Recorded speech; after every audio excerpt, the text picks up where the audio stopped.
నీకు ఆకలిస్తుందా లేదా? వస్తుంది నీకు అన్నీ వస్తాయి. ఇక రాంది ఎప్పుడు చెప్పు.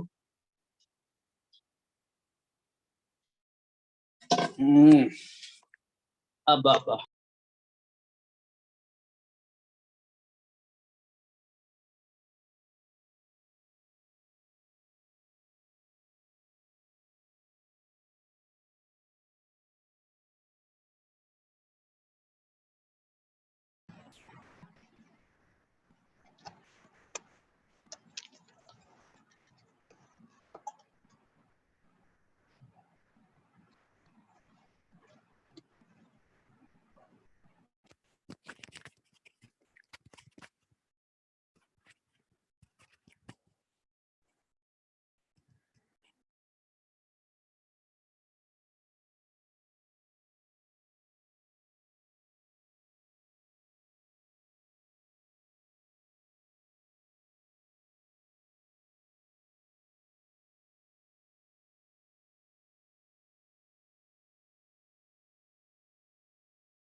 Because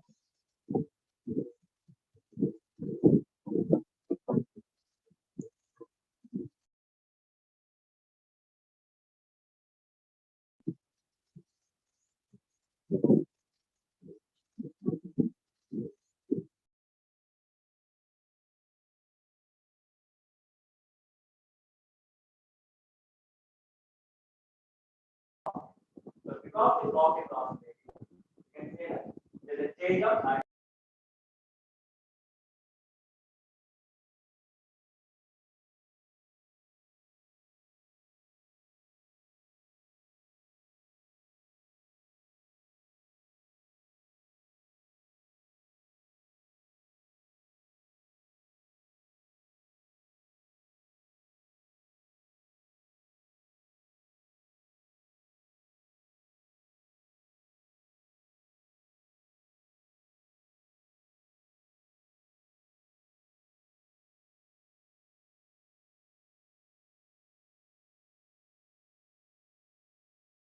Good afternoon, all. This is Rajesh Jain from Veltree Group. I have disabled the mics for each one of you. So during the session, I would be keeping each one of you on the mute. So during the session, I would prefer you to correspond with me by using the chat. Okay, so I will have my eye completely onto the chat. So I would prefer you all to keep using the chat. So is each one of you able to hear and see me properly? If it's yes, type yes. If you have any issues, type no, so that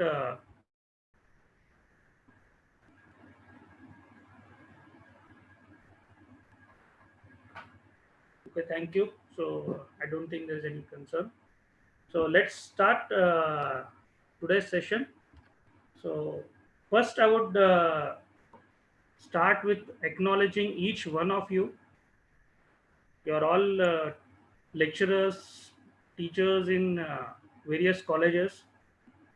So I always believe that the most respected person, if anyone it has to be, it's always the gurus, that is the teachers.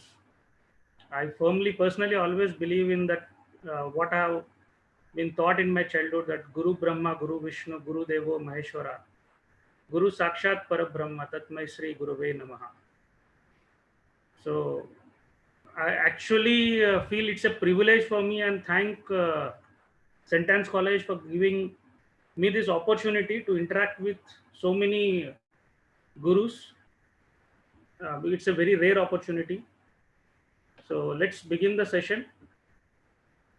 So normally when you are there, when you are entering a class, you always look forward that is my volume low?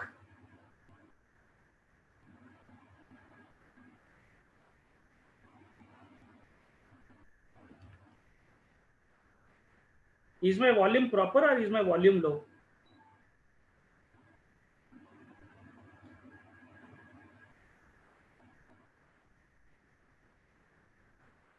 Is it fine now? Okay. Yeah. Okay. Thank you.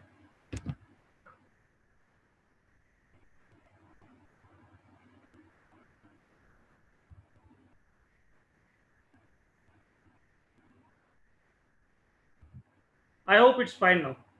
I just try to adjust the position of my mic. Yeah. Thank you.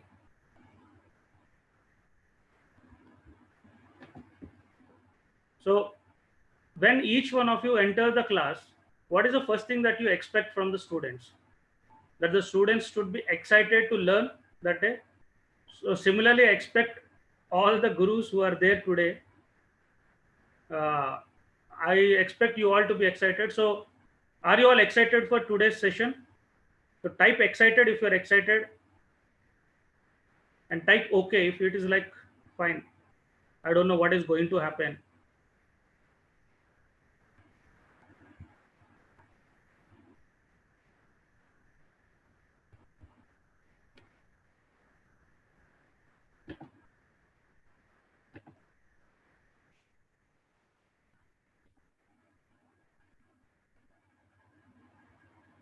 Yeah, I will just check my mic settings. Let me.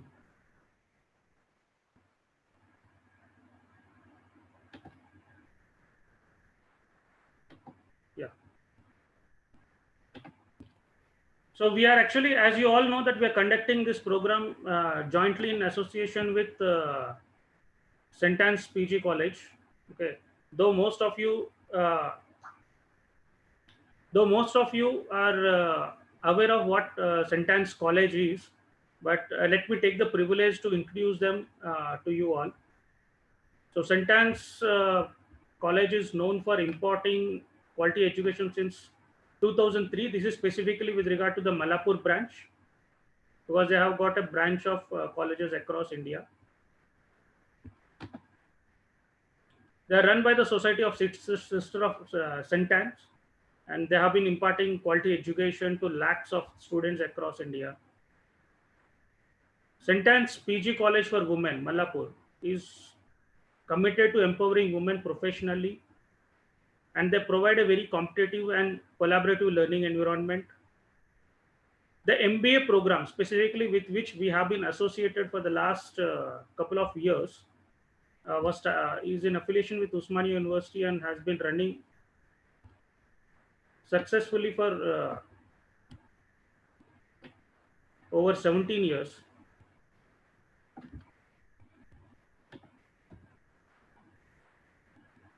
So every year they equip around 120 young women to take up the challenges in the corporate world. Their faculty are one of the best in the industry, and their alumni have been placed across various reputed organizations across the world. So thank you, St. Anne's College, for giving this, providing this platform for me to interact with so many people. Then, as I said, I'm from Veltree. So Veltree Group is basically started about 3 years back, founded by my partner, Mr. Prasad. So Veltree Group is driven by particularly 3 specific motto, that is educate, empower, and enrich. So we believe in educating each and every Indian and make Indian a financial literate, because what I personally feel is financial literacy is specifically low in India, though general literacy is very high. Even people who have been working in financial domains lack proper financial knowledge or proper knowledge about financial investments and financial products. So at Veltree Group, we are a group of analysts and professionals having decades of having experience of over 5 decades. So what we normally do is we are a financial planning and education company, and we deal in all kind of financial products.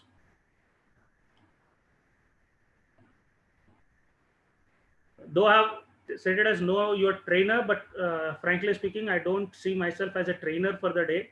I'm more a facilitator for the group today, because it requires a separate league for someone to claim himself to be a trainer for so many gurus who are there on board today.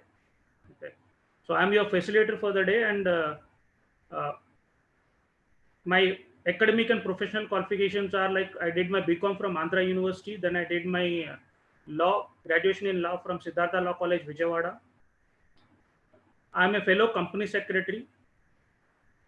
I have done my EPGCFM, that is Executive MBA in Finance, from IIM Kozhikode.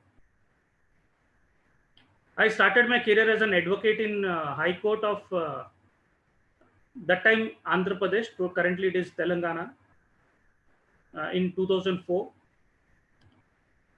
Then I moved, after I completed my company secretaryship, CS course, I moved to corporate world. I worked in Surana Group. It's a listed group, Hyderabad based, CK Birla Group, and various capacities. And the last group with which I was associated was Horman Group as a CFO. So 2018, I joined Veltree Group as a joint promoter and managing director. I was invited by our founder, Mr. Dasari Prasad, who has been a very old friend of mine. I'm personally a SEBI registered research analyst. I am AMFI registered mutual funds advisor. Welltree IMF is a IRDA registered insurance marketing firm, and I am registered as a principal officer of the company. And I have trained several MBA students and graduates, and also employees of several corporates in financial planning, insurance, mutual funds, and fundamental analysis. I'm basically a very firm believer of value investing and follow Mr. Vishal Khandelwal a lot. So just I would take a brief about how we have been associated with St. Anne's College, because our association with St. Anne's College is almost for 2 years. So for the last 2 years, we have conducted a couple of financial planning workshops for their students. We have conducted paid training sessions in insurance and mutual funds for their MBA students. We have provided support to the students on their project works in financial sector, specifically related to whoever is taking a project in topics related to insurance, mutual fund, or stock market industry. We have conducted a dedicated stock market workshop for them in our own premises on fundamental and technical analysis. And currently we are working on an MOU, for a long-term MOU with St. Anne's College to provide continuous support for their MBA students, specifically for the people who opt finance as a specialization. So with this, let me set the agenda for today's webinar. So we would start with first understanding or evaluating what are your beliefs about stock market. Okay, each one of you has a lot of beliefs about stock market. Then we would be exploring what can be a proper way to invest. So it would be a collective exploration that we would be going on to. Then we would discuss on how to start the investment journey, because what I see is many of you, though you are into finance faculty, have not been into investing directly into the stock market. I saw the registration form.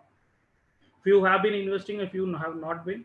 So let's evaluate how to start an investment journey, and people who are already into investment can see whether what changes or what value add we can give today to your investment journey. Then let's see what is the current scenario, how the current scenario, especially with regard to the COVID-19, what is the current scenario is. And then we will try to set collectively a strategy to invest into current markets. Okay. Few of the questions I received during registration forms was like, can you suggest some stocks where we can invest and all. So let me clarify that I would not be giving you any advices, any tips, or any recommendations during this webinar. Yes, what I can do is at the end of the webinar, I can suggest a few companies which you can start evaluating into the current, keeping the current scenario in mind, and then take a proper evaluated decision in regard to investment. So disclaimer, as I said, this is specifically for educational purpose, and nothing during this presentation should be construed as an investment advice, okay, or recommendation.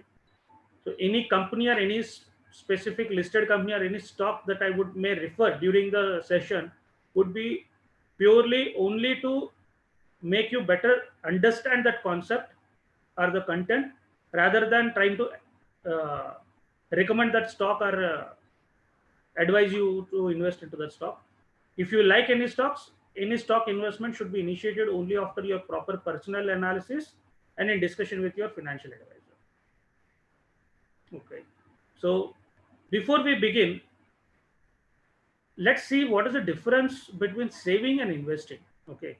Because what happens is, since childhood, we are always tuned or have been told by our parents, by elders, everyone, that when you start earning, you should always save.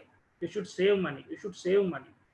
So we always hear a narrative of saving money rather than investing money.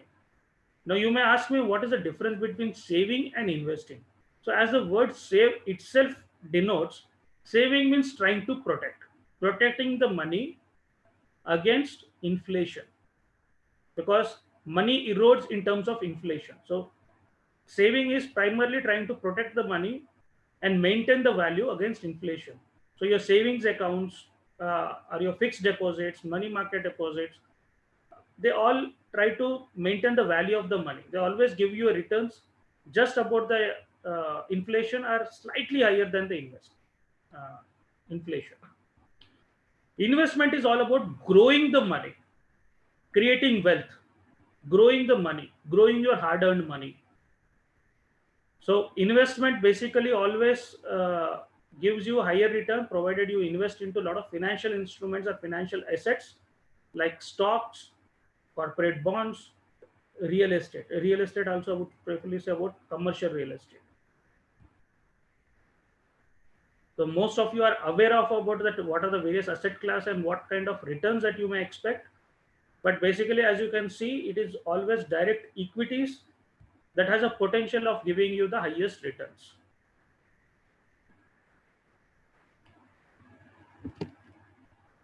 So with this, let us start to evaluate what does investment into stock market means to you. Okay. So before I start evaluating certain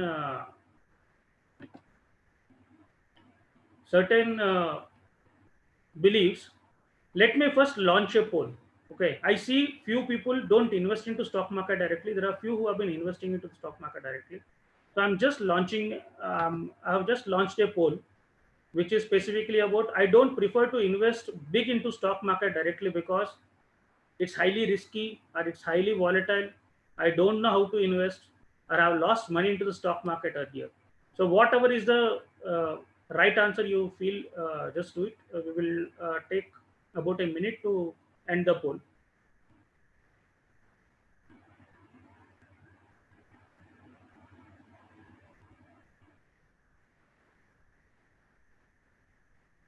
You can see already about 35 responses I have received.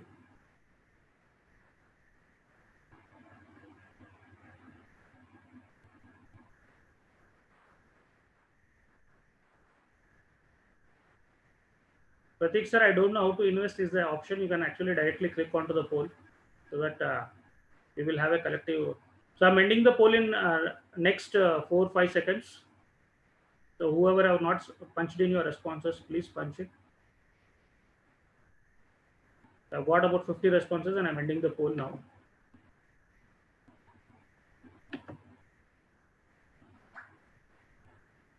So if you can see, 18% believe it's highly risky, 35% it's highly volatile, 35% says I don't know how to invest, and 14% I have lost money in stock market earlier. Okay, so I have received about 50 responses. That means the rest 15-20 people I presume have been investing into stock market directly. Now how these results look like, and let's see that why this kind of hurdle or a concern is there in you. Now first thing, investing in stock market is too risky. Okay, 18% said it is highly risky, about 30% said it is highly volatile.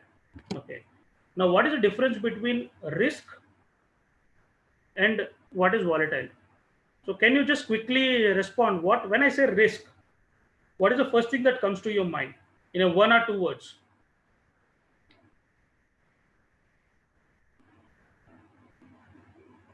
Smita ma'am says I'm not audible.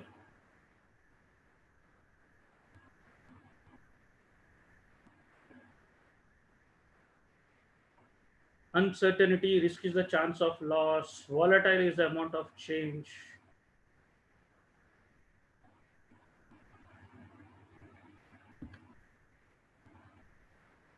Deviation from expected return, uncertainty. Okay, so let's see first how stock market operates. Now what is, see, when you are putting your money into stock market, what you are end up doing, you are actually putting your money into a business of someone else. So you are investing your money, or indirectly you are starting your own business. So when you are starting your own business, in a short term there is always lot of ups and downs that you can see. These ups and downs are basically the volatility. Okay, And stock market, if you see, when there are companies that are listed into the stock exchange, there are three kind of people who are there into the stock markets. There are speculators, there are people who are investors, and then there are people who are gamblers. So when I invest into a company, so normally what happens, I have seen a current company situation. Now, after 1 or 2 months, is there going to be any fundamental change into that company? No, not much. What 2 months back the company was doing business, the same business the company would continue to be doing, unless there is some exceptional scenario like coronavirus. But in general, the company will still continue to do the same business or in a very similar manner. There fundamentally there will not be much change into the company. But still we see a lot of variation, a lot of change into the stock market price of a company. So this up and down which happens, this is actually the volatility, which many wrongly consider as a risk into the stock market. But what primarily risk into the stock market is not knowing what you're doing. So I would say ignorance of something which you are supposed to do is actually the risk. So if you don't know driving, or if your kid who is just turned up 18, he doesn't know driving. So when you give your car keys in his or her hand, is it safe or is it risky? She doesn't know how to drive. She has never driven a car, and you are just giving a car key into her hand. So will it be safe or will it be risky?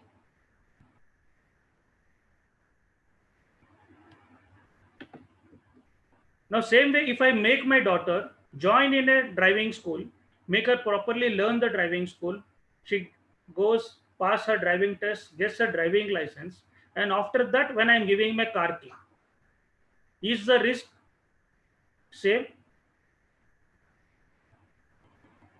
Will the risk will be same? No, the risk will not be the same.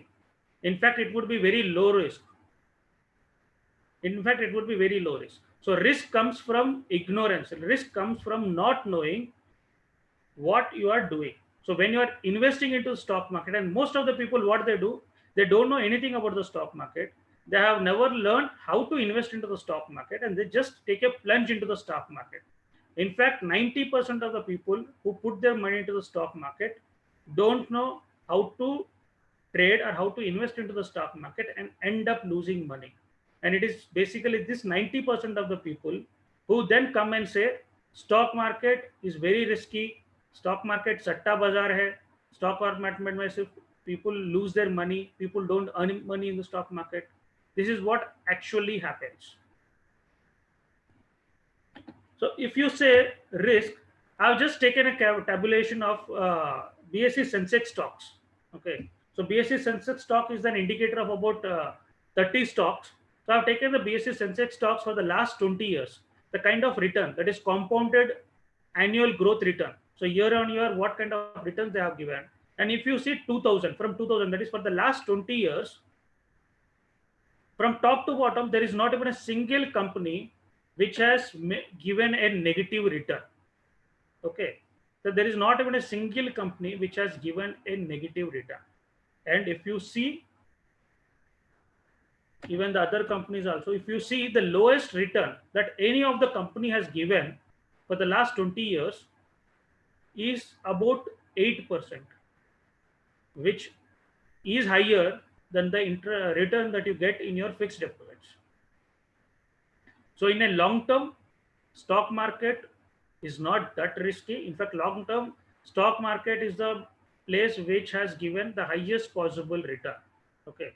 And as finance faculties, I expect each one of you that you start looking into how to invest into the stock market, and not only you invest, you even encourage your own children, you encourage your own students to learn about stock market and look at stock market in a positive way, a way where you can create a long-term wealth, because you have been working hard. Each one of you are working hard to earn money. Okay, but how long will you keep working hard to earn money? Till you turn 50, 55 maximum. And what after that? So what about your retirement? Okay. Earlier, the life expectancy in India used to be 58. Today, it is 68. So, in 10 years, the life expectancy has increased by almost 10 years. And it is expected by 2025, it would be somewhere around 75 plus. And with coronavirus coming in and with the newfound focus on health, so the life expectancy would be surely 75 plus, and a person has got 20-25 years after his retirement to live. So at that time, what I expect, that the money that I have earned by working hard should start working hard for me. That money should start earning for me. Okay. And that is possible in an efficient manner only through stock market, through long-term investment. Now, the second thing, popular thing, which many people feel, okay, though you are in a finance thing, many non-finance people also think that finance IQ is all that you need for investment. Okay.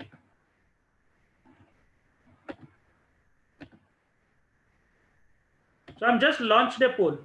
Okay. What do you feel? What kind of financial, because you are into finance faculties, you are much more better positioned to say what kind of financial knowledge you think is required for being an investor. Knowledge, or one needs to be an expert.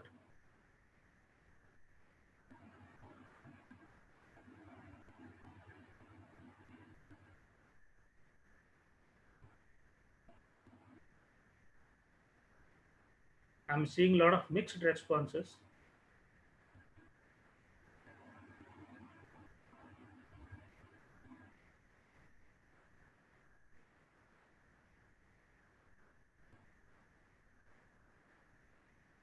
Okay, I'm ending the poll in another 5 seconds.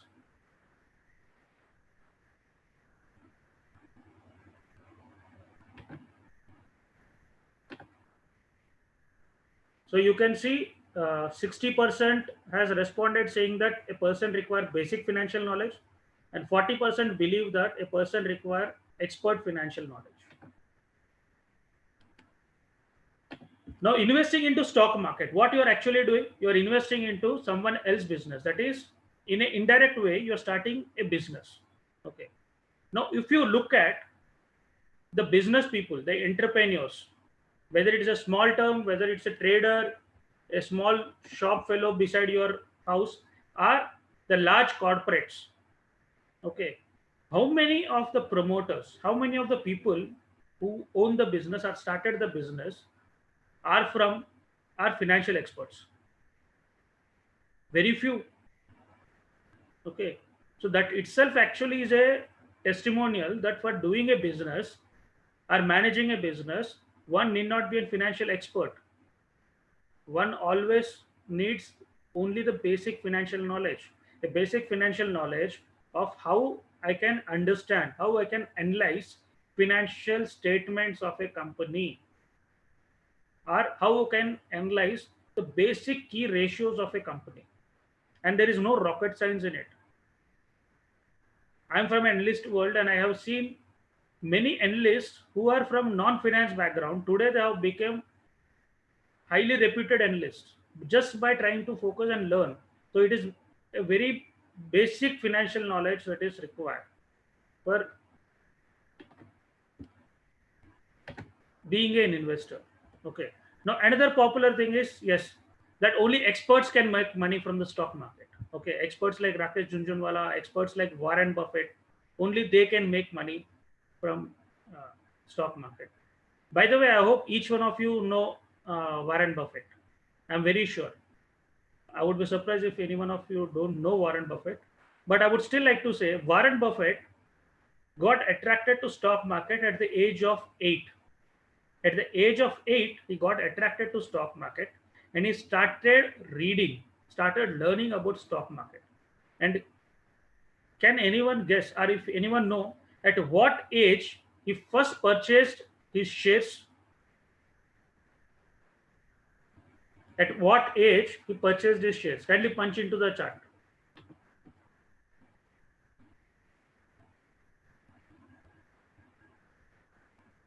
Yes, 11 years. At age of 11, he first purchased his shares from his pocket money, and by the time he became a graduate, okay, so not even an expert, only by the time he became a graduate, what was his net worth? Any guesses? What was his net worth?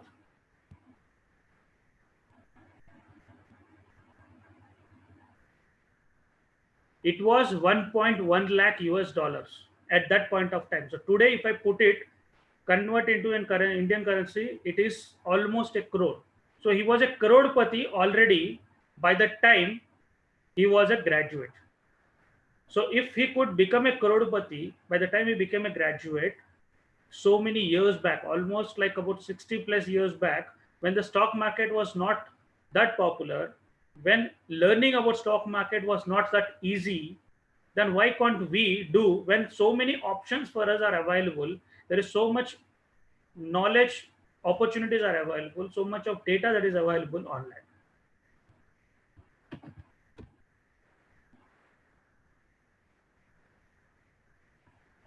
So everyone knows कि mutual fund सही है, isn't it? And many people believe mutual fund सही है. But is really mutual fund sahi hai? Okay.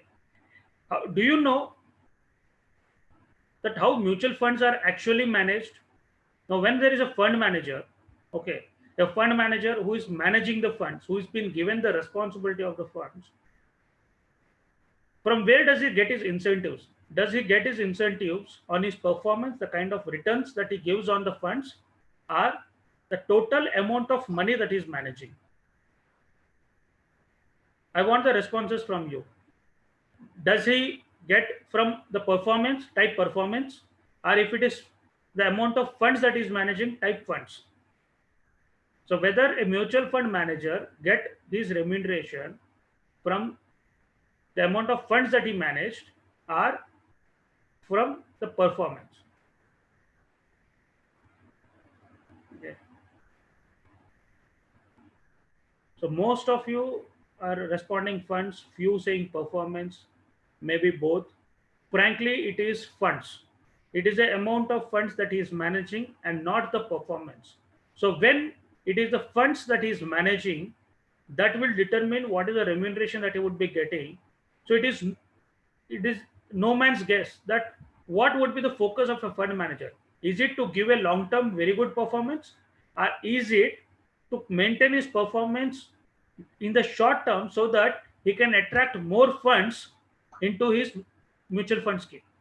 Okay, so obviously, though the objective of a fund is for a long-term investment, what actually happens in the mutual fund industry is fund managers invest with primarily a short-term horizon in their mind rather than long-term, because for them short-term performance is primarily important than long-term performance, because most of the people who invest into the stock market always see only the latest last 1 year, what is the returns that the funds give.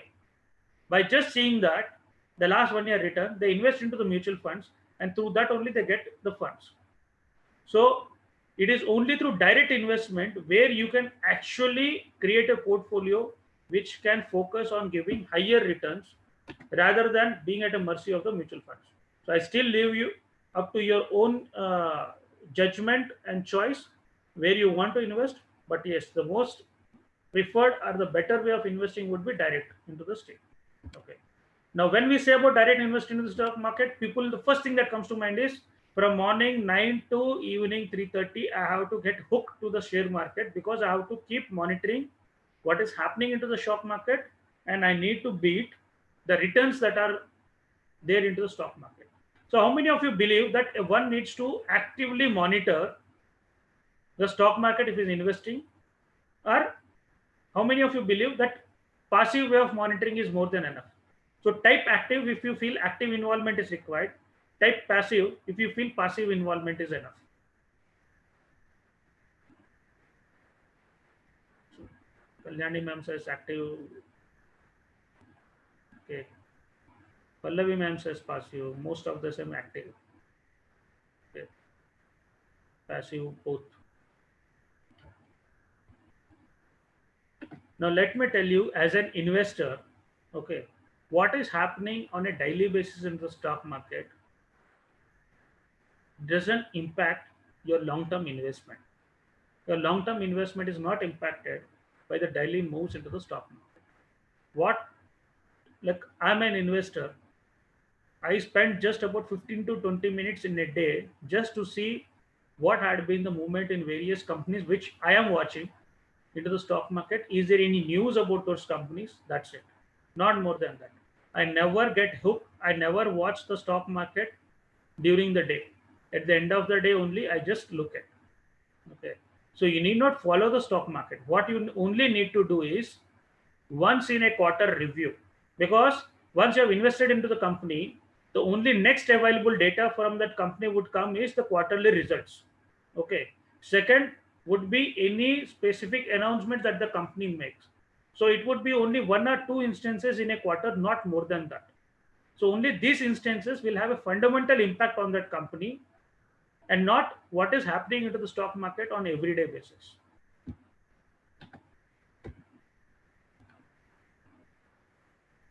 So this is the popular thing which we have been seeing, like it has been engraved into people's mind, saying that if you need high returns,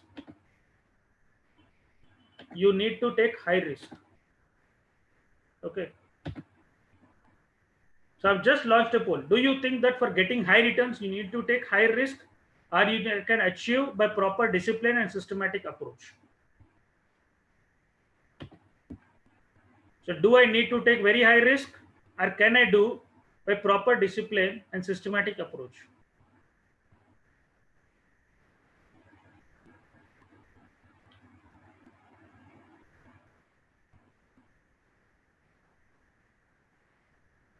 High risk, systematic approach.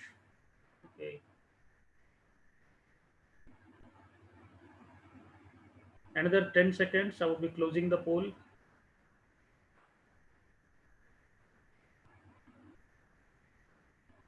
Nitesh, sir, just a proper plan. Okay, I'm just closing the poll.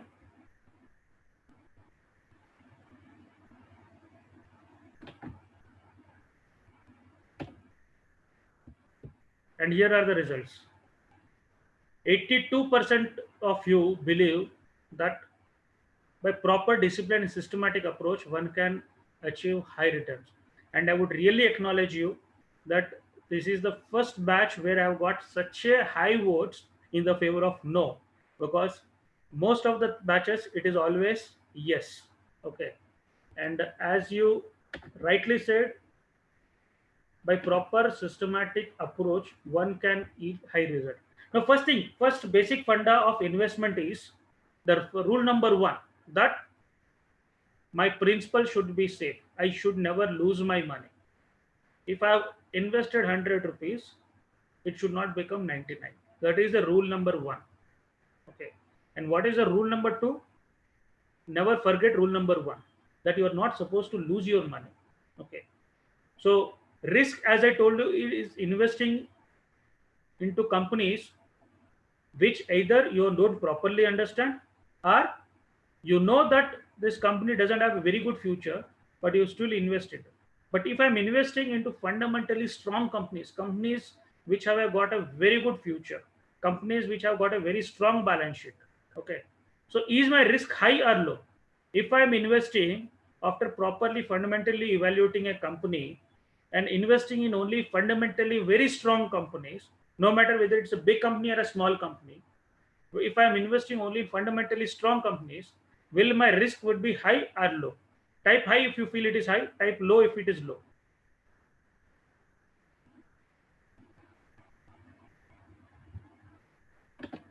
Yes, it would be low, and investing is all about low risk and high returns.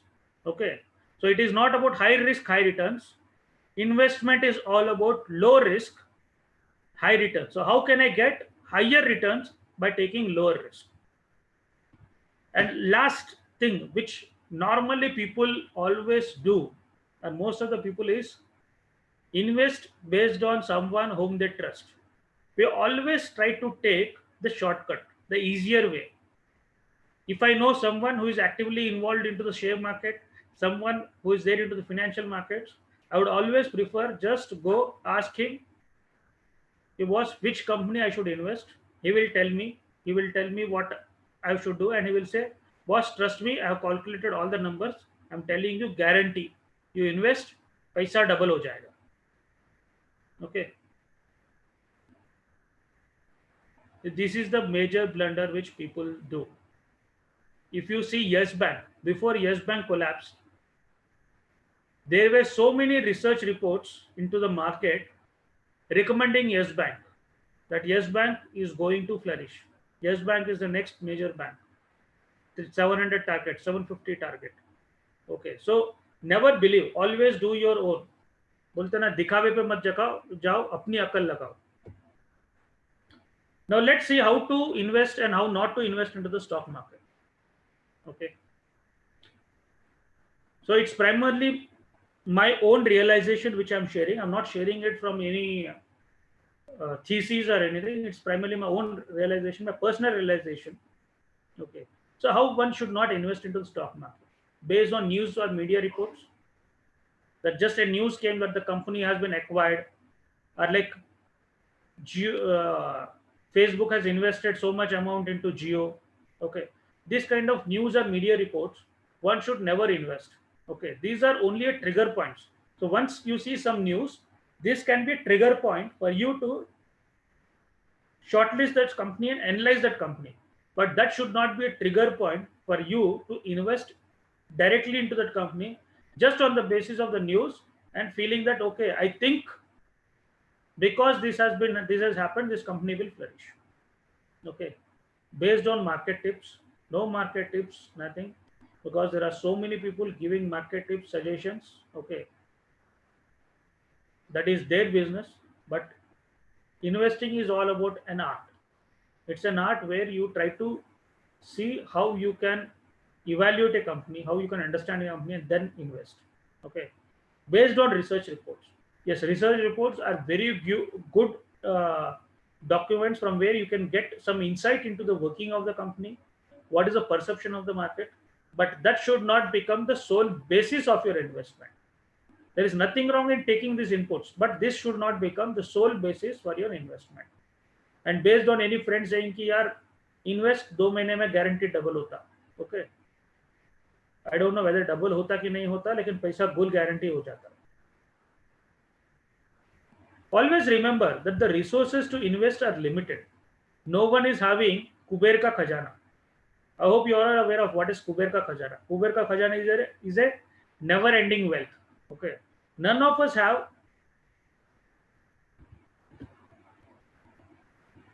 Yeah, that is what I repeated, Satyavam. Ki Kuber ka khajana, that is, it is actually a never-ending wealth. So none of us have a never-ending wealth.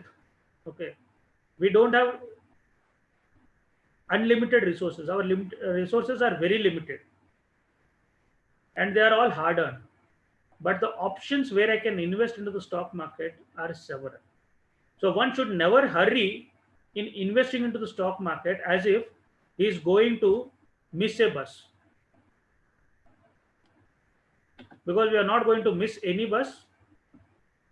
Market is going to provide opportunity at every given point of time.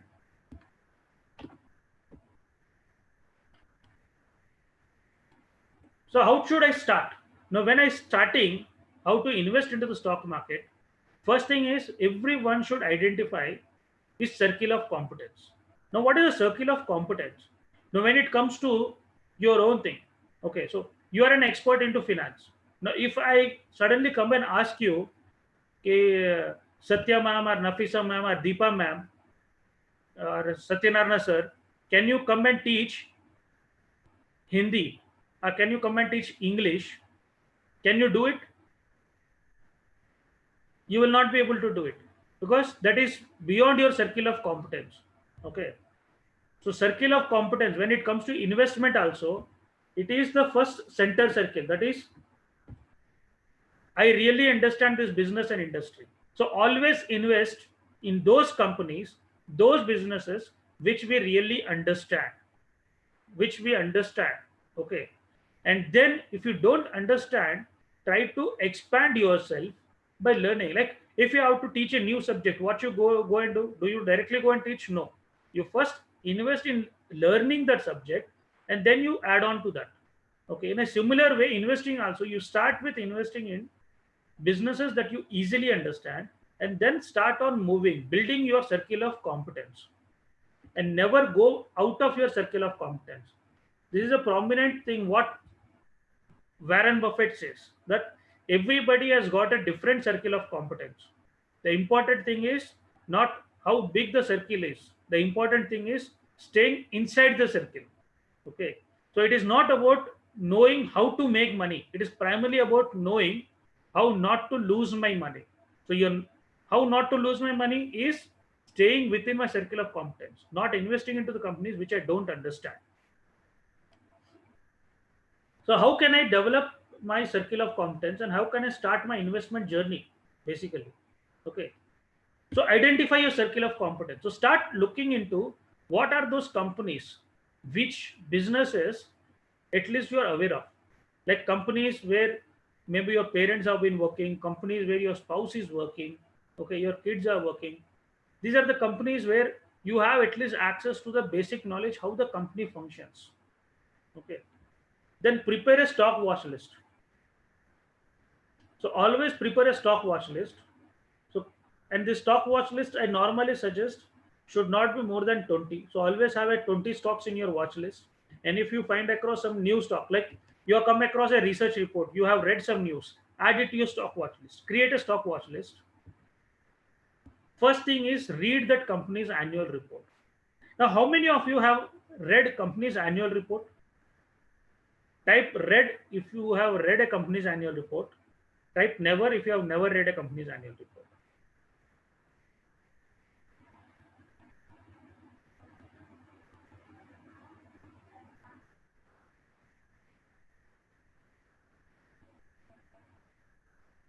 Never, sometimes read.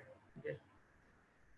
Now, about 99% of the people who invest into the stock market or who are invested into a particular company have never read that company's annual report.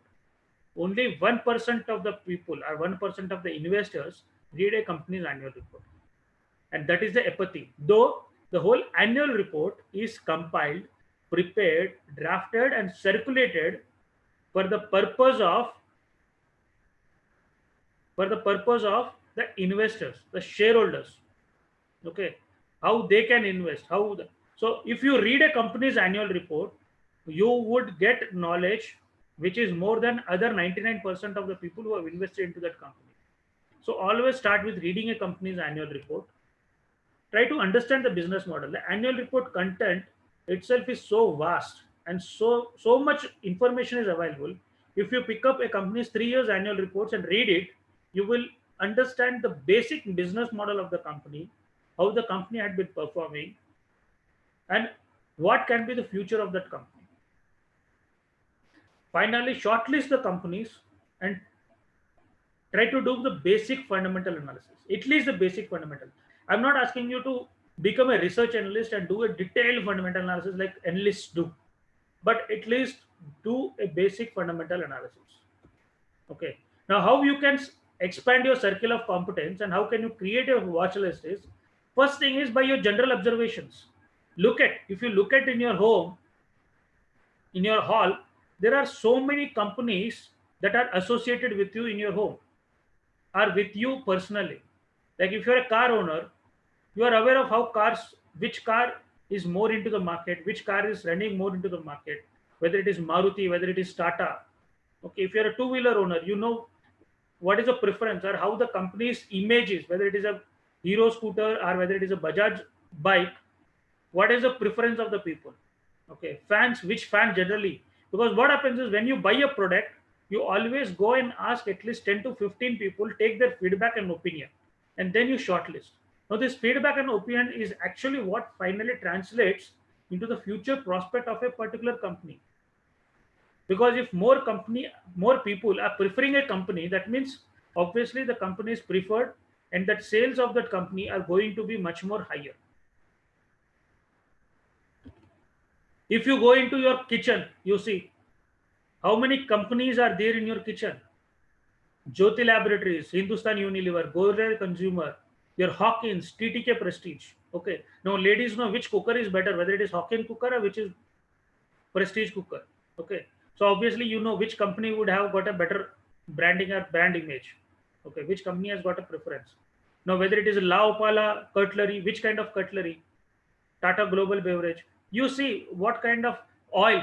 Look at oil companies. Which oil normally you prefer? So, which is the company that? So, we always look at the brands. Now, what I want you to do is look at what are the companies that are owning these brands and how the company's performance is. So, this can be easily done. You need not be an expert. You need not have high financial knowledge for this. Just by basic observation and trying to see which company is owning what brand and which brand is popular, that itself is a good starting point to invest into the companies. Second thing which you can easily do is take out a list. So take out a list from of BSE 100 index. So if you just Google or if you go on BSE site, you can download the top 200 companies on BSE index.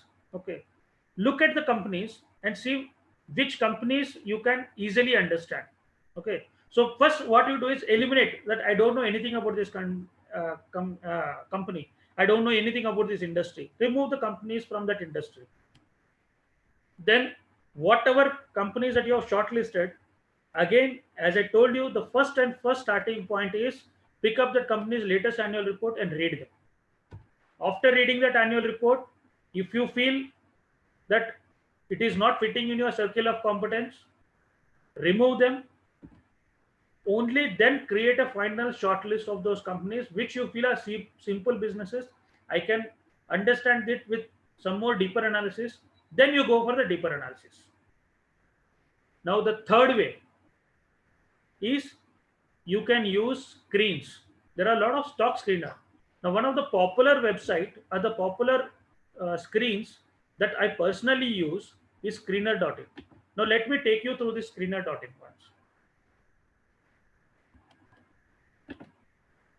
So this is the screener. Now if you go to the screener, there are already predefined screens into the screen actually a screening. As you say screening, so screens are like they screen the company based on the given parameters. So if you give fundamental parameters, it will fundamentally evaluate that companies on that parameters and throw a list of the companies that fit into your that parameter.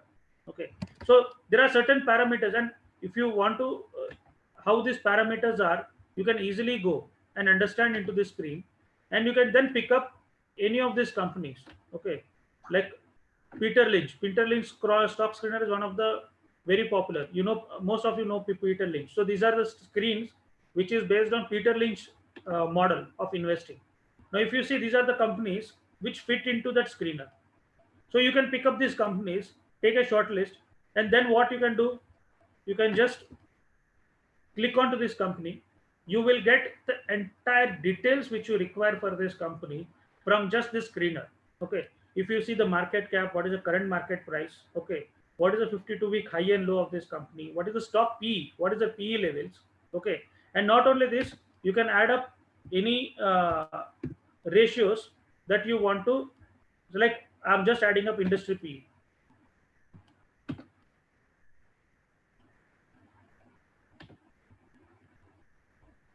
Sorry, I just logged out. So we were Capley Fund Laboratories. Now, if you see, this is the ratios. This is my personal screen. Now you can see how many ratios that I have personally added. So you can add whatever ratios you can. Like current PE, stock PE is 11.27. What is the historical PE of this company for the 5 years? What is the industry PE? So industry PE is 19.61. This company is at 11.27. Okay. What had been the return of equity of this company last year? What is the historical PE of this company? What is the profit growth for the last 5 years? So there are a lot of ratios.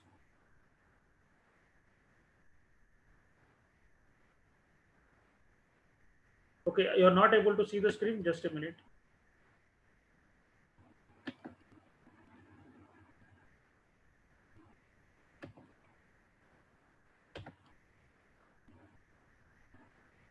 Is the screen visible now? Okay, thank you. Sorry. Yeah. So this is screener.in. Okay. If you see on the screener, I'm just showing you the screen of this company called Capley Point Laboratories. Okay. Now Capley Point Laboratories is engaged into the business of pharmaceuticals, so you can get understand which industry it is into. Okay. Then you can see there are a lot of ratios that are available.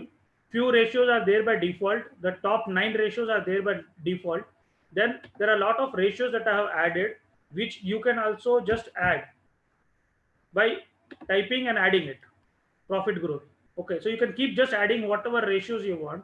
And if you see, so all these information like what is the historical PE, what is the industry PE, okay, what is the historical PE of this particular company for the last 5 years, 10 years, what is the profit growth of this company, what is the EBITDA level, what are the earnings average, okay. Then if you see how the performance of this company had been into the stock market through a chart, so whatever period you want to see, you can see, okay. Then this is basically the pros and cons which the screener.in website is giving you, that the company is virtually debt free, or the cons is debtor days have increased from this thing. So it is basic on the screener. Then peer comparison, that what are the various peer into this industry and how it is compared. You can also add another peers by adding here this company. So if you want to compare this with another company, you can add here, okay. Then you see almost last 12 to 13 quarters are available at one stretch. So these are the last 12 to 13 quarters which are available. What I normally prefer to is consolidated numbers. You can see, you can switch between standalone or consolidated, whichever way you want. Okay. Similarly, profit and loss. So last 12 years, profit and loss of this company is available at only a single place. So you can just see how the sales of this company has grown. You can also see how the operating profit of this company has grown, how the operating ratio had improved. Okay. So you can see the performances. You can always see the what is the profitability level, how the profitability level has increased of this company, how what is the dividend payout, how consistently are whether what is the EPS levels of this company, okay. Then what had been the sales growth, profit growth in the last 1, 3, 5, 10 years, what is the return on equity at the same point. Then this is a balance sheet. You can see the balance sheet of this company, so you can see both consolidated as standalone, whichever you want to see, and you can switch between both. You can see the balance sheet, so you can see whether the promoter equity had been continuously the same, or the promoters have diluted the equity, okay. So it is consistently been the same, how the reserves have grown, how the borrowing, so it is virtually debt free, as what the screener was saying, okay. How you can, so all this information is available at a single point. Cash flow, so this is basically the best, one of the best available resource. All the annual reports you can find for the last 8 to 9 years, recent announcements that the company has made. And not only that, if you create a watch list into this and add any company to that watch list, automatically any announcement that comes to the company would be notified to you through email the very next day. So every day, just you check your email and you will get a screener, an email from the screener, and all those companies which are there in your watch list, whatever announcements or whatever news has come about that company, you will get that in your email by just one click. So this is one of the beautiful resources that you can use.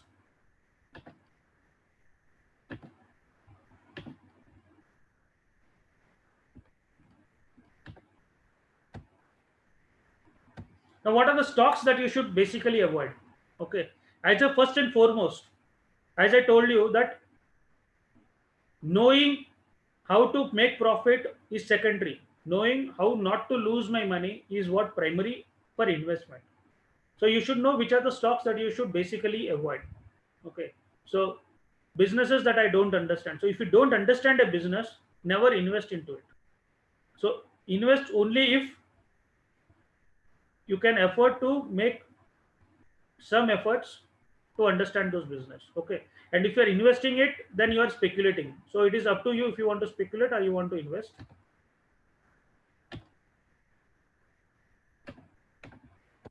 Then high debt companies. So companies which are high debt, okay, especially in current scenario.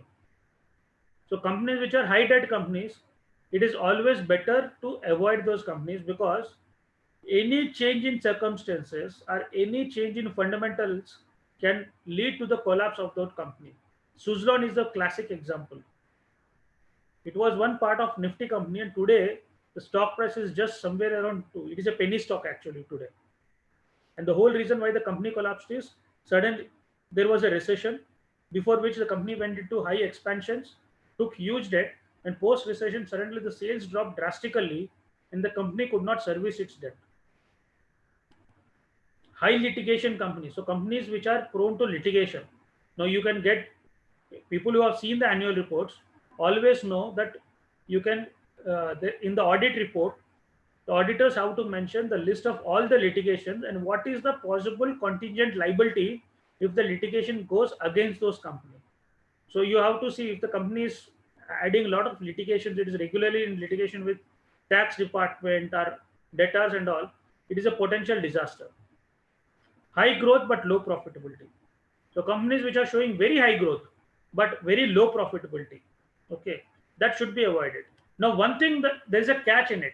Now, there can be high growth companies with low profitability, and the reason of the profitability would be that the company had been going for consistent expansions. So, if the company had been going for consistent expansions, then obviously the depreciation would be high and the profit would be low. Okay. So, I'm not talking about that kind of company. So, you also need to look at what is the reason for the low profitability. If the low profitability is because of the low operating margins, or low profitability because of high interest and high depreciation. So if it is high interest and depreciation, then you have to look at other parameters, whether it has got high debt servicing capability or not. Negative cash flow. These are the companies that I always recommend to avoid. So if there is a negative operating cash flow, then the company is calling for a disaster. Constant variation in promoter holdings. So always avoid companies where the promoter holding has been changing from quarter on quarter or every 2 quarters. So that indicates the change in promoter holding indicates that first thing is either the promoter is more involved into the share market rather than trying to involve into the business. First thing. Second thing is if the promoter holding is continuously decreasing, that means somewhere the promoter is losing confidence on his own company. Now there is a third positive variation that constantly the promoter holding is increasing. So if constantly promoter holding is increasing, that is actually a healthy sign that the promoter is having a confidence in his own company and is continually buying his own shares. Business model is too tricky to evaluate. If the business model is too tricky because the companies are having so many diversifications, so many subsidiaries, it has become a complex web where evaluating this business model becomes very difficult. Such companies should be left only to experts, and we should try to avoid this company no matter how good that company is. Companies that have got for large acquisition, don't jump into these companies immediately, because any large acquisition takes at least 1 year to provide the synergy benefits to the company. And only after a year you will actually know whether the company is getting benefited out of this acquisition or not. So when a company has acquired another company, it is only perceived that the acquisition is going to positively affect that company. So if you see Tata Motors, their acquisition of Land Rover and Jaguar, okay, how disastrous it has been proved for the company.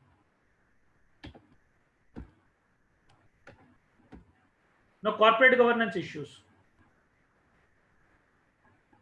Corporate governance issues. So corporate governance issues, wherever the companies are having corporate governance issues, these are the companies that should be avoided, because they are the potential scams in making, like Satyam and all. Of course, Satyam is another example. It's not the right example only for corporate governance, but yes, avoid companies which are not known for their high corporate governance. Now let's look at how to understand the current scenario. So let's try to see how the current scenario is. So this current scenario, if you see, basically it's the first time in the last 100 years that global economy has come to halt. This is the first time that has happened. all the earlier downfalls into the stock market or all the earlier recessions were only a slowdown. There was only a slowdown of economy, or there were some few sectors that were got affected. Now this had been a first time scenario, so there is no historical evidence, okay, that how this kind of scenarios would have an after effect. So it is something which is like we are learning now. So this is a altogether a special event. Second, payment cycle has halted and about to crumble. Now, if you see from small businesses to big businesses, everyone has stopped making payments. There are no payments that are being made. Okay. And people are actually saving for the rainy days, first thing. Second, people are already spending from their existing funds to meet their employees' salaries because no work is happening, no sales are happening, but they are still either required to pay it for their employees. If they are manufacturing companies, they are supposed to spend for maintenance of the plant. And if the plant is not properly maintained, you have seen what kind of disaster can happen, like we have seen in Vizag, the LG Polymers case. Okay, so maintenance costs. See, factories when they are stopped, okay, and factories when they are supposed to operate at low capacities, are they are supposed to operate for few days, then again stop, again operate for few days, then again stop. The company is required to spend huge amounts on the maintenance of it. The maintenance costs are going to add very heavily. So this is actually a disaster in making. It is just about to crumble. So we don't know when it crumbles what is going to be the effect.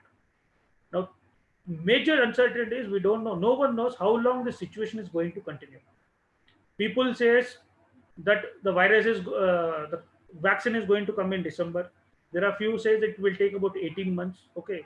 Now on the other side, if you see the virus itself, the coronavirus itself is evolving every day. The genome of that virus is changing every day. In January, when this virus erupted, the initial studies was this virus doesn't live beyond 28 degrees Celsius. Okay, so we Indians are people who are there in the tropical climates are safe. So in summers, when we come into summer, the virus is going to die naturally for itself. Okay. Now all those theories went bust. Today we are sitting like yesterday was the highest. We are into the summer, and yesterday we had an addition of 4,000 plus cases. Okay. So this virus is evolving, and no one knows how long this situation is going to continue. And if you see every CM, every PM, or every president of country is saying we need to learn how to live with this virus. No one is speaking about eliminating or killing this virus. Everyone is speaking about how to live with this virus, learning how to live with this virus. Okay, job losses have started.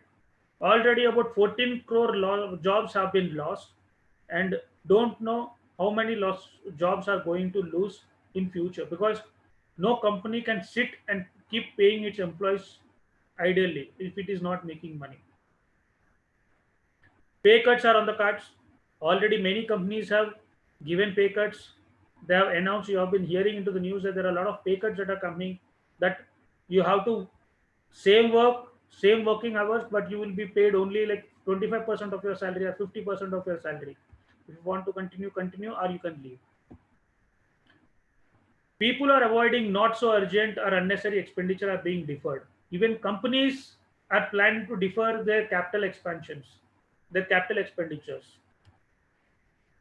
Uncertainty about availability of the workforce. If you have seen today only news, many states have given a warning that if the migrant workers don't return, they are going to be permanently debarred. They are going to be there, will not be paid at all. Okay. So now there is another crisis in making. All these migrant workers who are catching up these trains and buses which have started, they are going back to their cities, their hometowns. Somewhere psychologically they are in a phase where they are openly saying that no matter how hard it is, we are going to stay in our home state only. We are not going to go back. Now this is going to be a long-term imbalance into the availability of workforce. So states where already there is a high abundance of labor, where there are very few opportunities, now it has got added. Like states like Bihar, Jharkhand, there people have gone back. There itself already work opportunities are very low, so they are getting crumbled. On the states which are low on workforce availability, which are highly dependent on migrant labor like Bombay, okay, they are going to suffer now. So obviously there is going to be a high increase in the cost of labor. Companies are going to be forcefully reduce their operations because of lack of availability of labor. Deferred EMIs. Now RBI and government has said, okay, no one is required to pay for the next 3 months. They're even thinking of expanding, increasing it to another 3 months, that is for the next 6 months. They have given a guideline to the banks that you don't ask for money if someone is not paying. They have given guidelines to banks saying that if corporates don't pay, don't declare them as NPAs. Okay. So currently, all the banks are giving a very rosy picture. But after 6 months, when actually they are required to pay, how many are going to pay?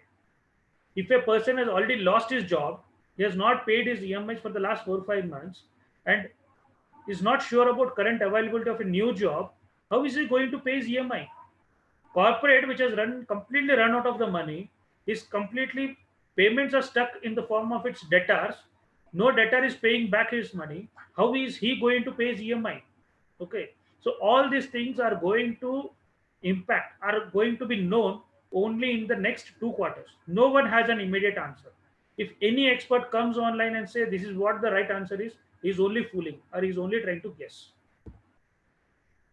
International trade, which is the backbone of many economies, international trade will take a very longer time to get on track. Okay, so these are going to impact heavily on exports, export driven sectors. Now economies that are highly dependent on crude are travel and tourism. Now what is the fate of crude? Everyone knows it has gone negative. Travel and tourism, at least for the next 1 or 2 years, people would hesitate to travel. So obviously, economies which are highly dependent on travel and tourism, they're going to suffer like any damn thing. And if one economy collapses, it has a rippling effect into entire globe.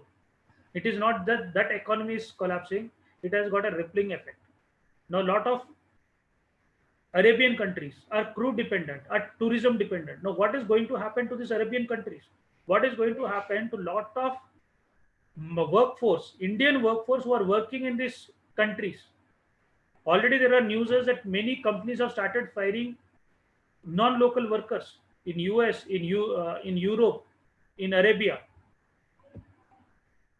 Luxury and premium goods companies. So companies which are into the selling of luxury and premium goods or services.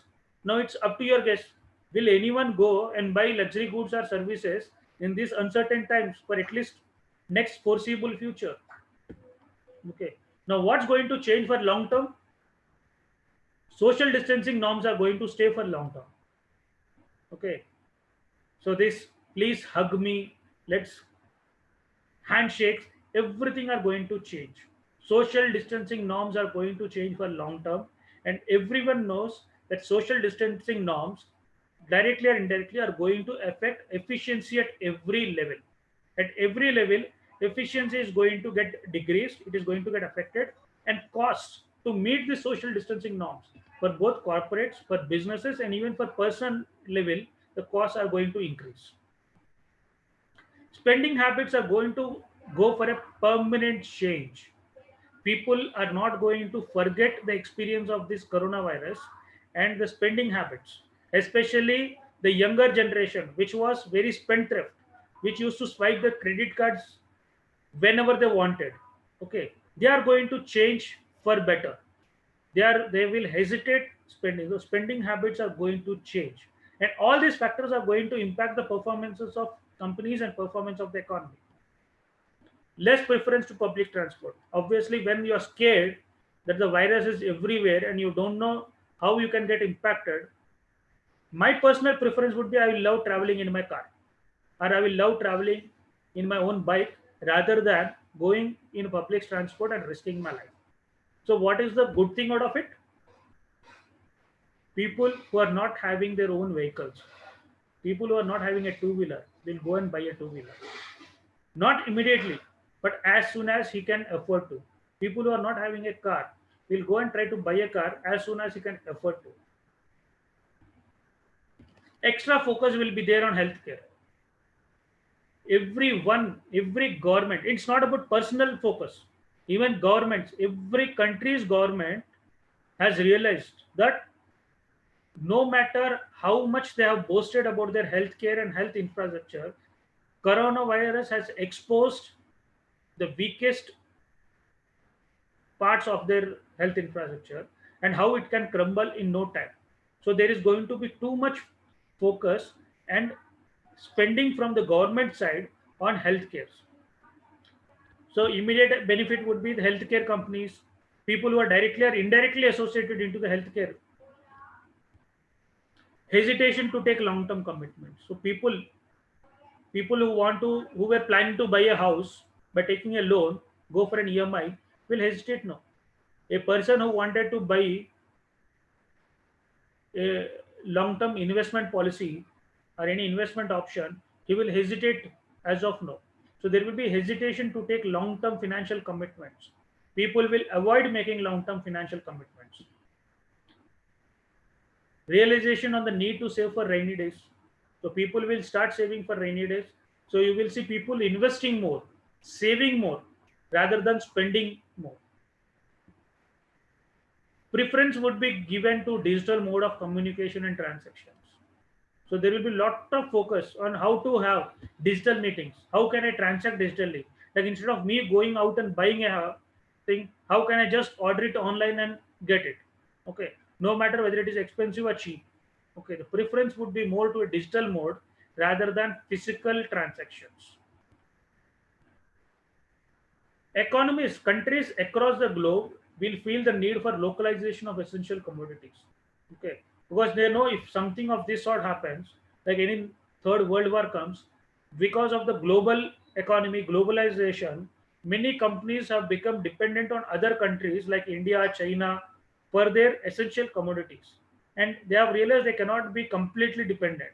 So people will start a lot of localization. Like other day I read in the newspaper, government is trying to restart or incentivize restarting of lot of stopped closed API plants.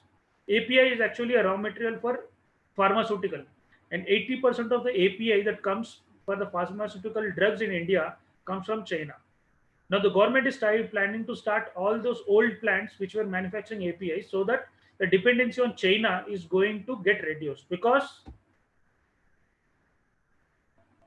no matter what happens, everyone knows China is the culprit of COVID 19, and everyone is going to see China as a villain for the world. Okay. And China has a very huge impact on the global economy. It governs almost 22 to 23% of the global economy. Okay. Many countries are highly dependent on China for their imports, and these things are going to change forever. And most likelihood, one of the major beneficiaries which people are expecting is going to be Indian sector, Indian manufacturing sector, Indian service sector.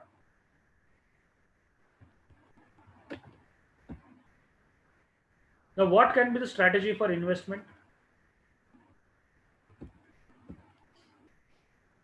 Try to look at companies which can quickly recover from the impact of COVID-19.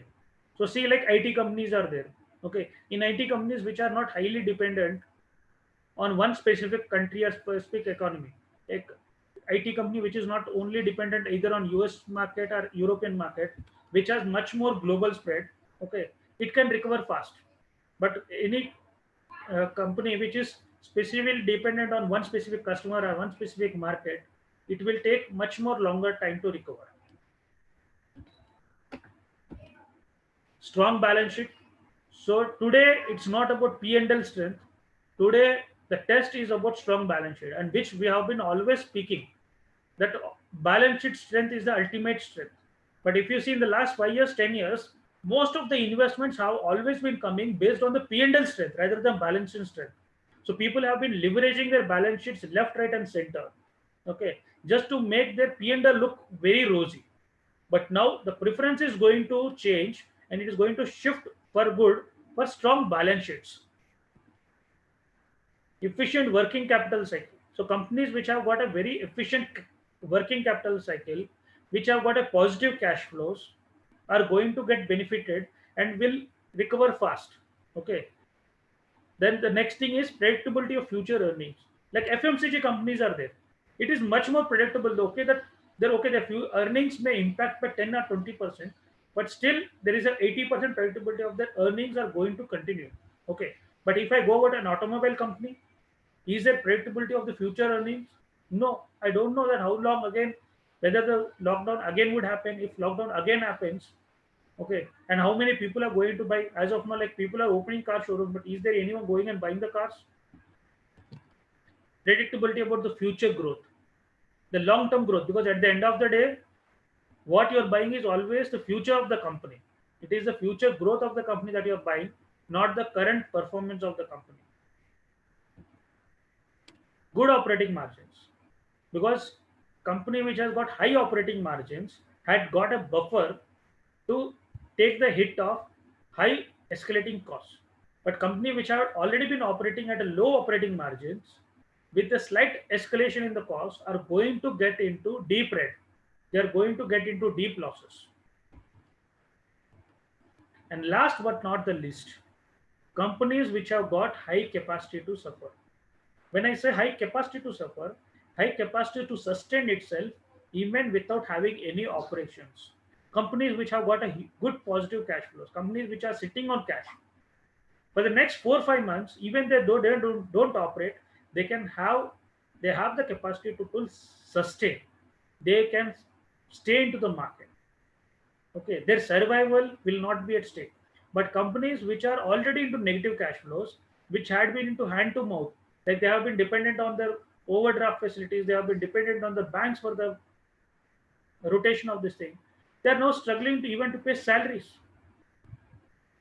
So they are struggling even to pay for the maintenance of their plants. Okay, so companies which have got high capacity to support. Now, how should I build my portfolio? Start investing into defensive sectors.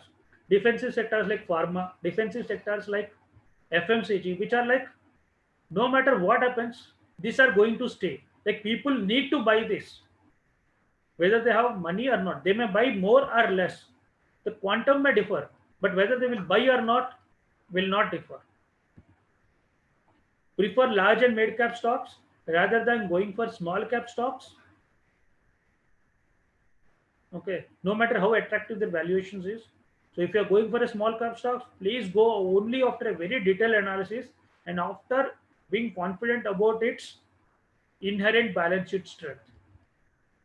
Slowly build up positions. Don't be in a hurry to invest in a company or invest in so many companies.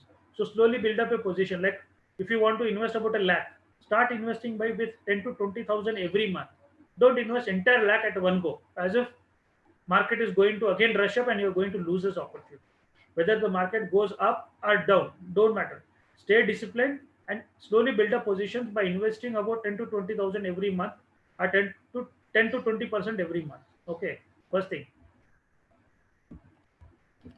Watch the next 2 quarters very carefully. So whichever company you are shortlisted or whichever company you have bought, please try to see the next 2 quarters very carefully, because next 2 quarters are going to be very decisive for any company. It are going to be make or break quarters. Take 60% long-term position and keep 40% of your cash always in your hand to gain from any short-term positions, because market is going to stay volatile for at least for the next 1 to 2 years, and there will be ample ups and downs. So what can happen is, see, I have shortlisted one company, XYZ company. Now I have taken a position like I want to invest a lakh into it. What I can do is I can invest about 30, 40,000 now, and tomorrow when the market falls, I can invest more amount into it and take the advantage of the short term. Also, if there is any temporary change, like one company has given a very good quarter and there is a temporary change in the sentiment of that company, you can take some short term positions. Last but not the least, please invest only that money which you will not need for the next 5 years, because the impact of this coronavirus is going to stay for at least for the next couple of years, and the market will take at least 4 to 5 years for fully stabilize. For fully in these 4 5 years, it can go drastically up, it can go drastically down.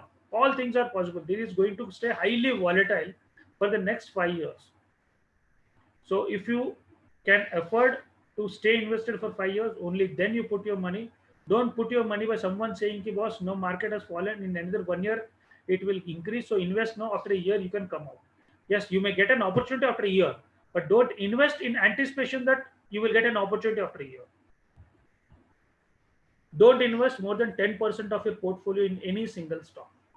In the current scenario, don't invest more than 10% so that you diversify your risk. Don't put all your eggs into one single basket. So this is the final roadmap which I want to give it to you. Okay. So please create a stock watch list of maximum 20 companies. As we discuss how to create a stock watch list. Understand their business and future prospects before you even initiate your investment. Always invest in trenches. Don't invest entire money at one go. Invest in installments. Invest in learning how to expand your circle of competence. Okay. So we always say one of our flagship program is Learn to Earn. Okay. I would just speak about that program in a while, but learn to earn. So we always encourage people to learn to earn. Monitor the progress of the companies every quarter. So keep regularly monitoring the companies every quarter. Keep a personal investment diary. So I would always suggest, like you have attended today's webinar, there are few points which you would have really liked. You can always maintain a one single diary where you start noting down all the things that you have learned, some highlight points. When you are reading some good book, try to put that into the investment diary. When you're analyzing a stock, say for example, I have picked up an XYZ company. So I can note down what all my analysis is there about that XYZ company, so that in future when I invest or when I'm evaluating that investment, I can just look back and say what made to invest in this company. Last but not the least, be a decision maker and not a follower. So at the end of the day, please make your own decision. Don't follow. Let someone else take a decision and then blame him for taking a wrong decision. So be a decision maker and take responsibility of your decision. Now, I would recommend you all to learn fundamental analysis. You know how fundamental analysis is done. Okay. Now, very soon on 16th, we are launching our fundamental analysis program. It's a webinar that is going to happen on every Saturday, Sunday. For the next, it's going to be a 3-day program. So I recommend everyone to learn the basics of the fundamental analysis if you want to become a very good investor and strong long-term investor. Okay. Parallelly, you can also look at or explore learning technical analysis. Okay. Because fundamental analysis on one side will give you an insight into the companies, will tell you how to shortlist fundamentally strong companies, how to analyze a company. But at the end of the day, technical analysis will always help you out to predict the price movement, to analyze the price movement of the various stocks into the market, and then take benefit from this price movement. Okay. So, and we are again launching a technical analysis program that is going to start on 24th of this month. And why technical analysis you can learn is, like I take sessions on fundamental analysis, and my partner Mr. Dasari Prasad, who takes session on technical analysis. So he has been a technical analyst for the last about 20 years, and he has trained several analysts who are now placed into topmost research organizations across the India. Now, these are the books that I would suggest you all to read. These are one of the best books. I'm sure most of you are aware of this book. Few would have already read through these books, but these are my recommendation. The Intelligent Investment of Benjamin Graham, One Up on Wall Street, Common Stocks, Uncommon Profits, The Warren Buffett Way, the essays on Warren Buffett. Okay. Now, these are our future webinars, which I was just speaking about, our Learn to Earn series. Okay. So, fundamental analysis is going to happen on May 16th, 17th, and 23rd from morning 10 a.m. to 2 p.m. That is Saturday and Sunday. And technical analysis on 24th, 30th, and 31st from morning 10 to 2 p.m. This normally we always do it for almost 12,500, and all our previous sessions were full house. But this time, since it is through webinar and since we can go to very large corporate, large crowd, we are offering it at a discounted price of 3,500 per module. And if someone registers for both the modules, it is at 5,000. So even you can explore joining this, and you can even suggest your students who are interested into stock market. You can suggest, recommend your students to register for this webinars.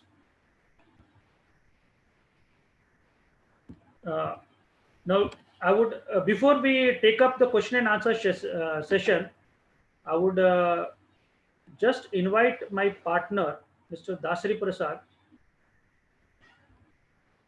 to come online, and he would like to just speak about a minute or two before we get on to the question and answer session.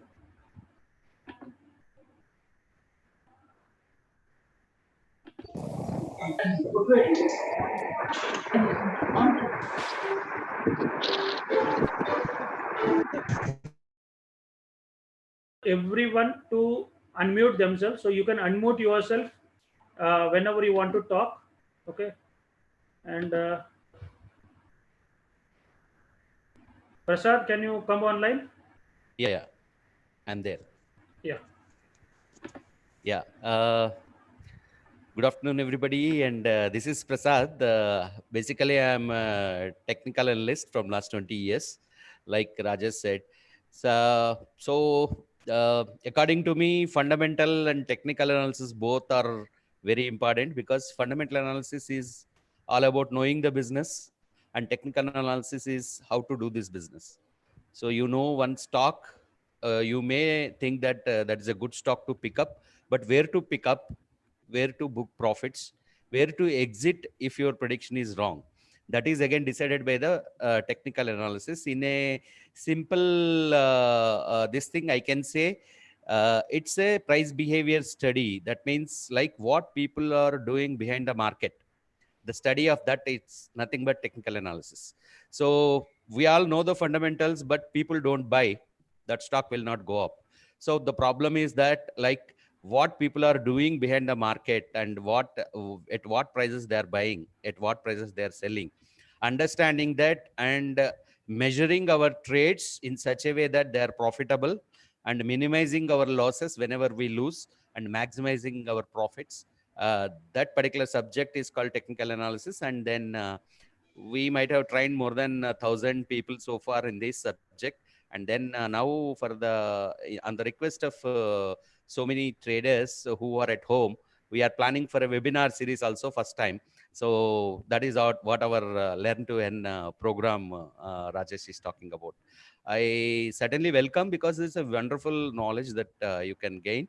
And then you can consult us for very long term. We can start up a very good relationship from here onwards, where we can share our knowledge. So many people like you are into financial domain, have a lot of knowledge. You can share your knowledge, and in fact, we are ready to share our knowledge. We can certainly do few things together. Anyway, I thank you very much for everybody to be here and having this session with us. Thank you very much. Now,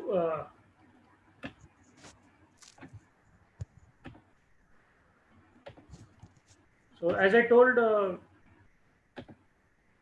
services that we offer financial planning services, we offer mutual fund advisory. We are registered with almost 30 top mutual fund houses. We are registered with topmost life insurance, health insurance, and general insurance companies. We have a master franchisee of Motilal Oswal for providing stockbroking platform. We do a lot of training sessions, free and paid, in all the financial segments. We have an in-house research team which provide research support to a lot of broking houses and support them with our research. These are our services. Now, how can you associate with us? So as I told you, we have been associated with Sentence for almost like 2 years. So we would be happy if you can look at any opportunity where we can associate with your colleges. Okay. So these are the various options where through in how we can associate. That is by providing free personal financial planning workshop to your students, to your faculty, then industry specific knowledge that are required for the students in financial industry.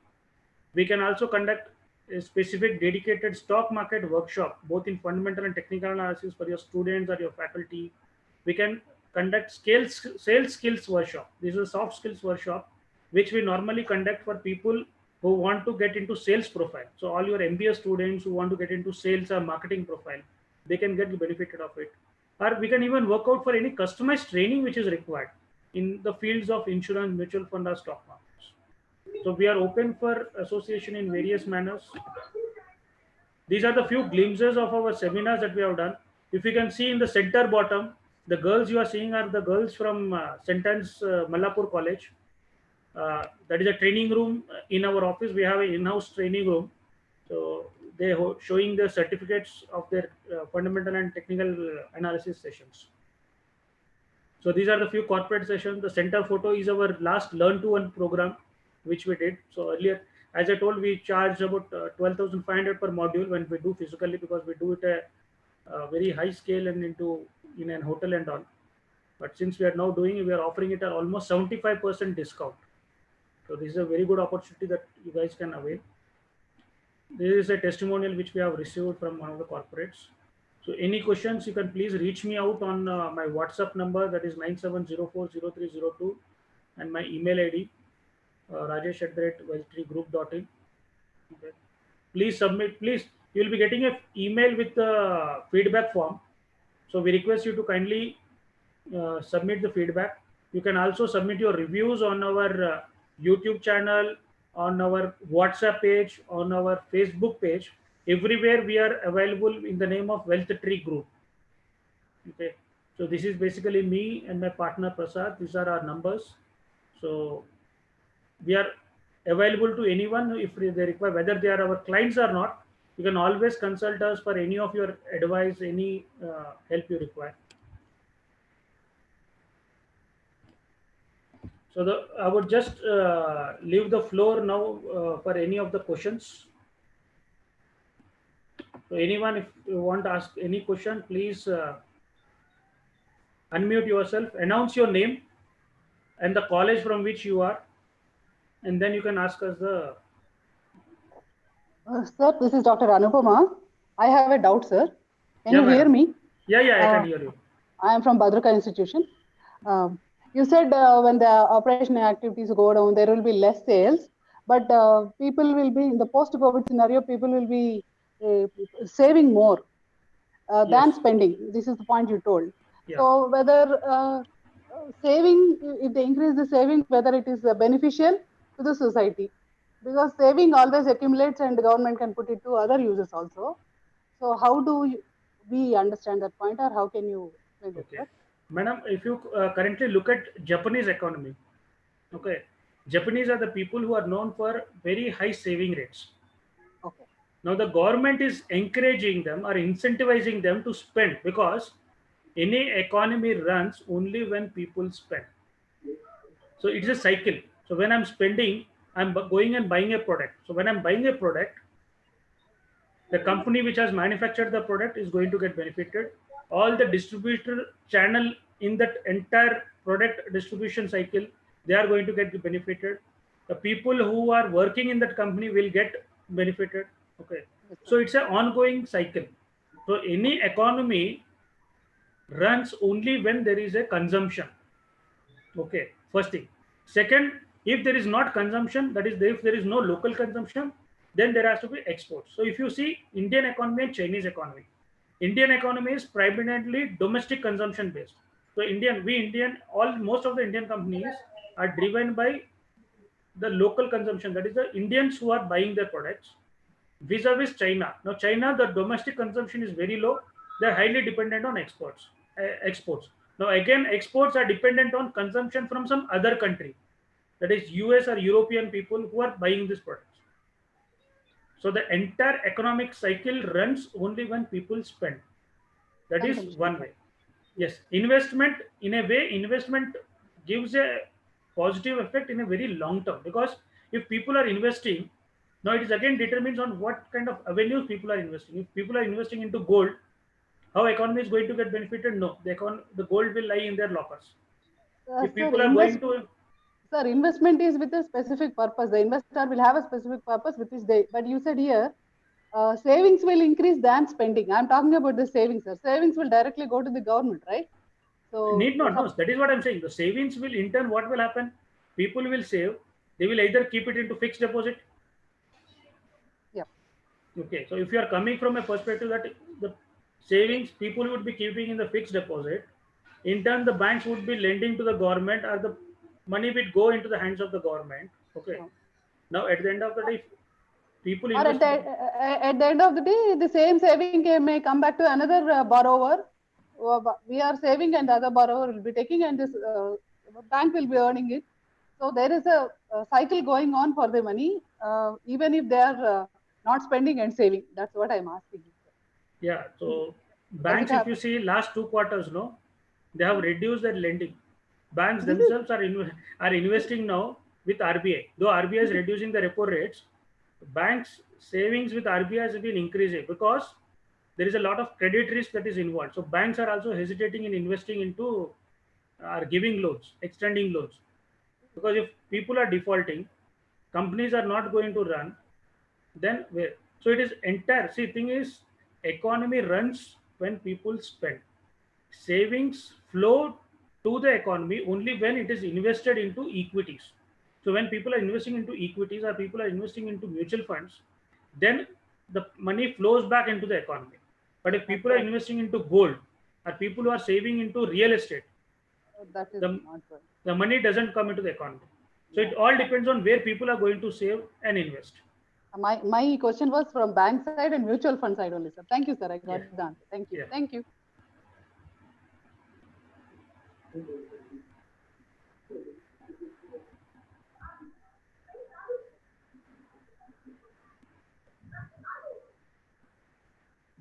Now, will the increasing, Divya madam has asked, will the increasing trend for gold remains the same even after the current scenario? Okay. Now, first thing is, it is very difficult to predict whether the increasing trend of the gold is going to remain the same once it reaches somewhere around 50,000 or odd. Okay, whether it is going to continue with the long-term trend. Now, what you need to understand is what drives the gold prices. When gold prices increases, what drives the gold prices? So gold is always seen as a safe haven. So when every other investment class fails, people always run towards gold because gold is always treated as a safe haven. It is always treated as a hedge against the inflation. Okay. So it is more of a perception driven and risk driven rather than the cycle. So currently, yes, there is a lot of hesitation in the people to invest into any other asset class except uh, except for gold, which is being treated as a very safe. Okay, share market, few people are getting inclined, but not huge investments are going to come into the immediate future into the share market. Okay, real estate as such, people are showing some hesitation. So yes, the demand for gold is going to stay. Okay, now technically, what is the gold chart and what is the gold picture? My colleague Prasad can actually guide you better. Yeah, gold is treated as a currency. Basically, gold started moving up not because of the physical demand or real consumption. It's basically hedged against dollar. Previously, when 2001 September 11th attacks happened, at that time gold started in a bullish trend. It is still intact with this bullish trend. But the point is, whenever world is peaceful and everything is good, gold will stagnate almost years at the small ranges. Maybe you have seen 25 to 30,000 range. It was there for 4 5 years. Then again there is a concern and started moving up. So yeah, long-term trend still remains bullish. Like Rajesh said, around 50,000 levels is already there on the cards. So but still we feel that, yeah, 10 to 20% of your allocation should be in the gold also, along with all other portfolio what you have.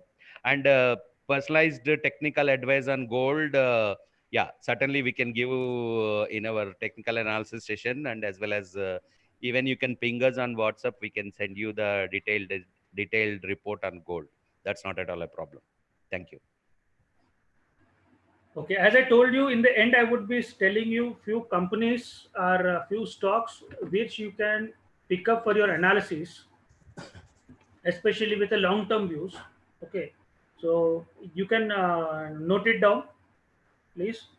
So in terms of banking sector, okay, now where if you say banking sector, there are two things, because even this correlates with what Madam asked from Badruka College, that in terms of banking sector, now it is sitting on double-edged sword. One way, banking sector is very prone to a lot of escalating NPS, high NPS. On the other end, if the economy has to kickstart, it has to run and speed up, banks play a very vital role.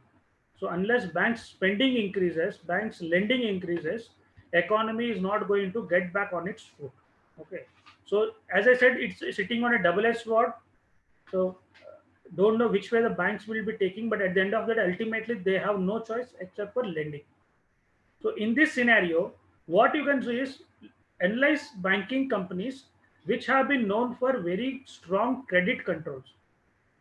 Banking companies which are known for low NPAs, strong credit controls, which are known to extend their loans to people with good credit record rather than people who can give them higher interest, and they end up taking bigger risk. Like Yes Bank was a classic example. It gave money, it lended money to a lot of corporates which other banks were hesitating to give.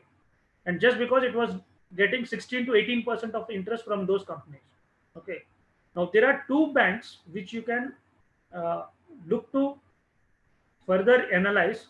That is HDFC Bank and Kotak Mahindra Bank. These are the two banks which have got very low NPA rates, good operating margins, and they are known for high credit controls, better credit controls.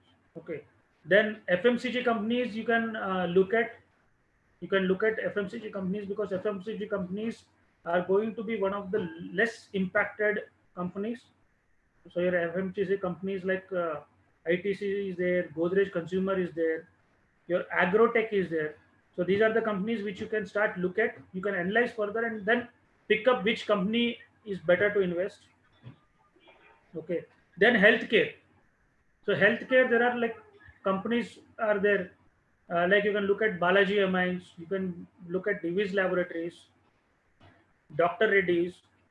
You can look at certain hospitals like HCC Hospital, HCG hospitals. Okay, so these are the companies which you can start looking at, because at the end of the day, it's more about perception how it is going to drive the market for the currently. Then certain companies which are more infrastructure driven rather than real estate. So companies which are more infrastructure driven, because in after a certain time, if the economy has to be back on track, government has to start boosting the economy by spending a lot on infrastructure. So companies which are into infrastructure, like L&T is there, NCC is there, okay, are somewhere directly or indirectly related to infrastructure, like L&T Technologies is there. So these are the companies you can start looking at.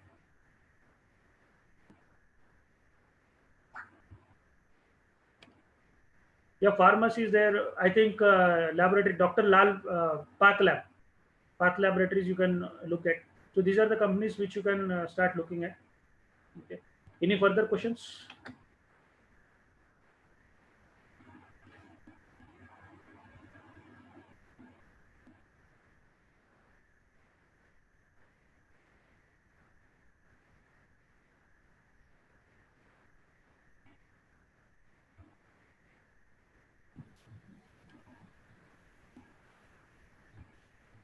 Vanita madam, is there any question? You have raised your hand.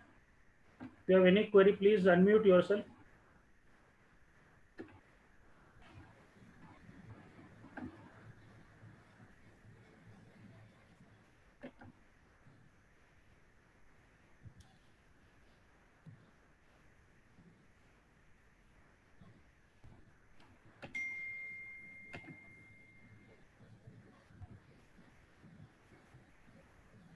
Srinivas sir, investing in lands, actually we are not real estate experts. Okay. So frankly speaking, I would not be the right person to advise you about investing into lands.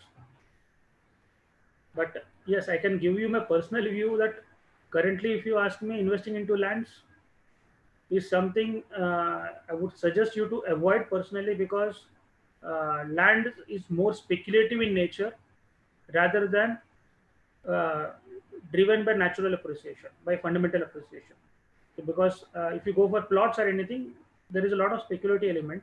And currently, in terms of perception, for the economy is going to be very bleak for the next 1 or 2 years. So unless economy's perception improves, your real estate sector is not going to improve much. And especially that if you see IT companies have announced that for the next 2 years, they are going to have their employees working from home. They will be operating at least like 60-70% of the workforce would be working from home. And IT is one of the major sector which has driven the real estate. Okay, so it's up to you. Now you should consult your real estate advisor, but this is my personal view on land, basically.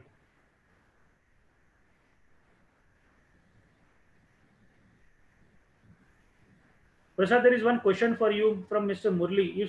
Yeah.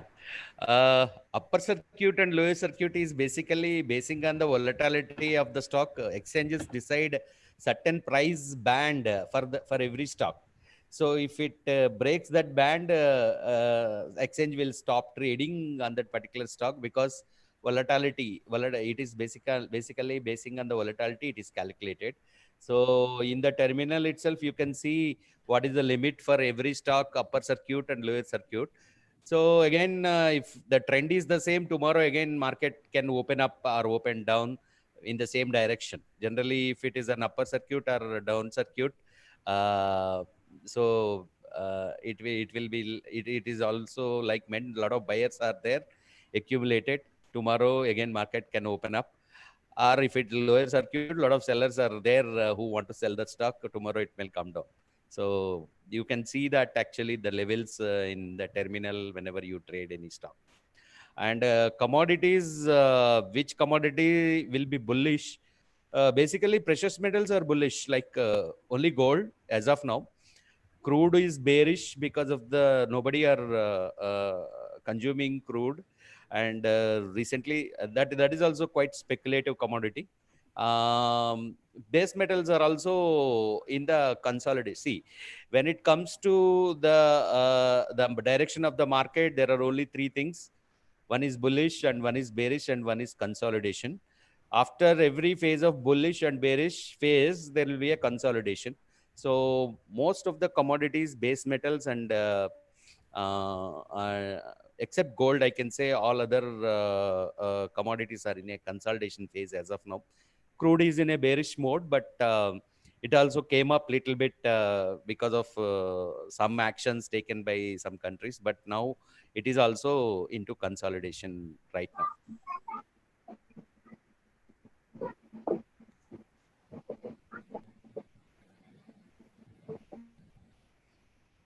Will the market going to be bullish only?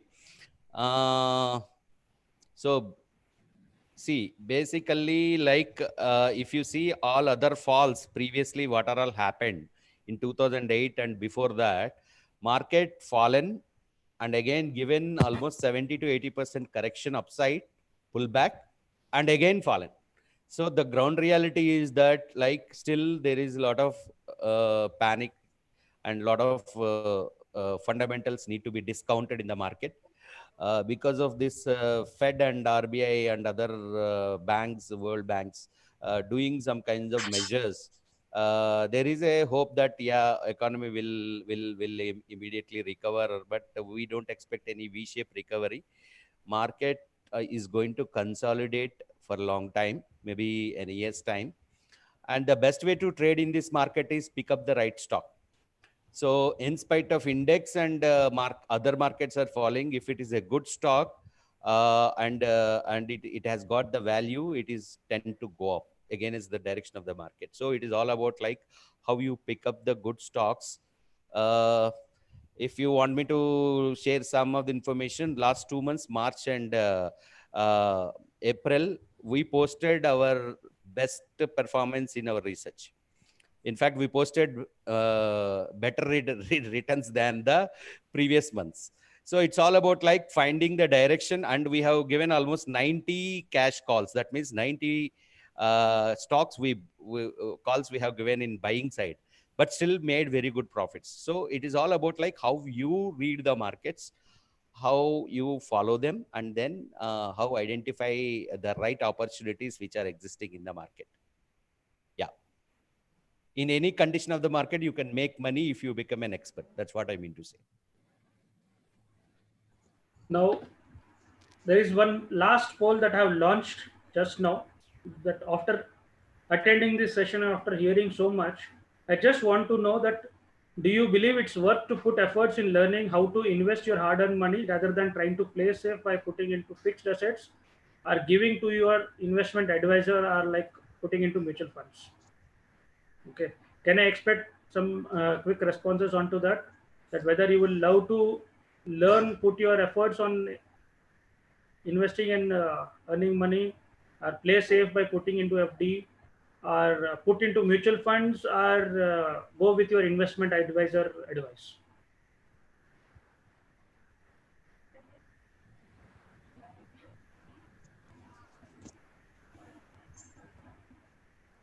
I've received about 30 odd responses. I would wait for another 5 seconds before I stop the poll.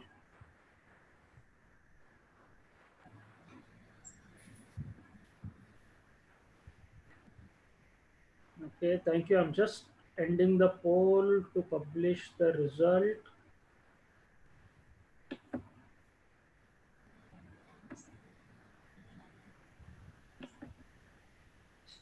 And thank you. This is the best feedback to me, that 84% of the people are going to learn how to invest their hard-earned money for better returns. Yeah, this is the best feedback I can expect.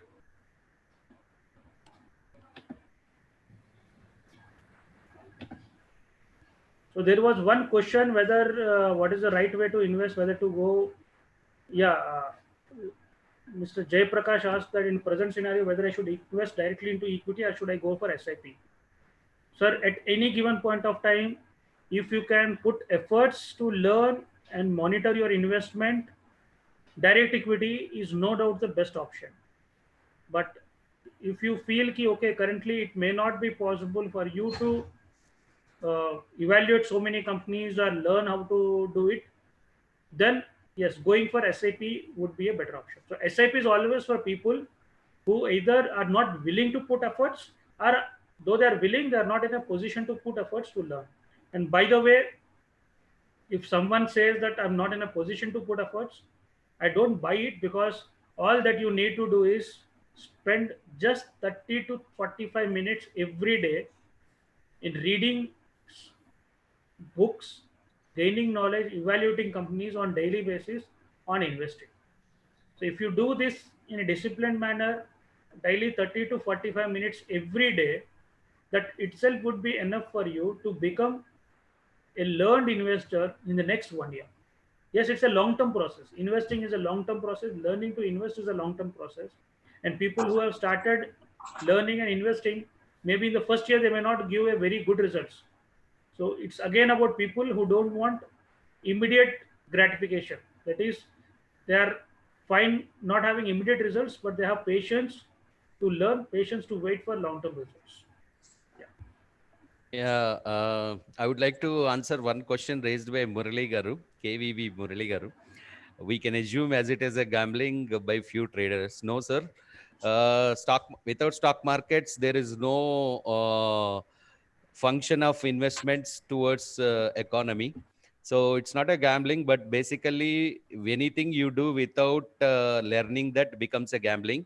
So obviously, if you learn and do it, there is a scientific approach towards this subject.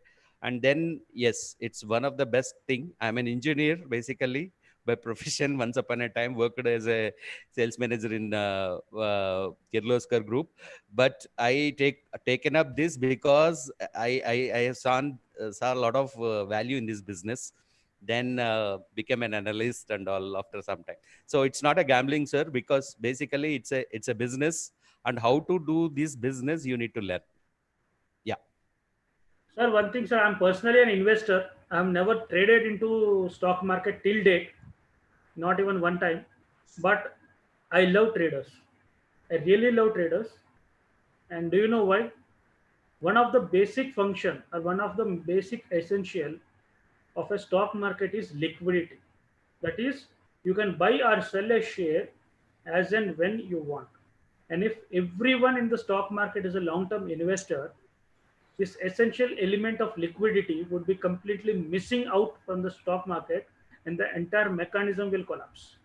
So it is actually the traders who are maintaining or the required fuel to maintain the liquidity into the stock market. So they are very essential.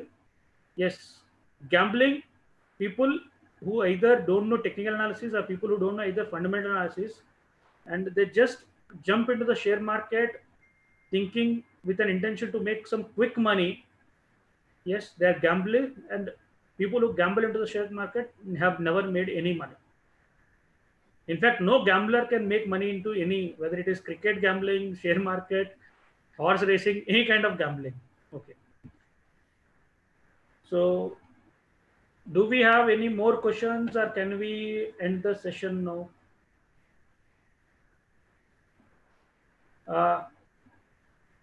Madam, I think Sucharitra madam from St. Anne's. Yes. Are you Yes. there, ma'am? Yes, sir. Yes, sir.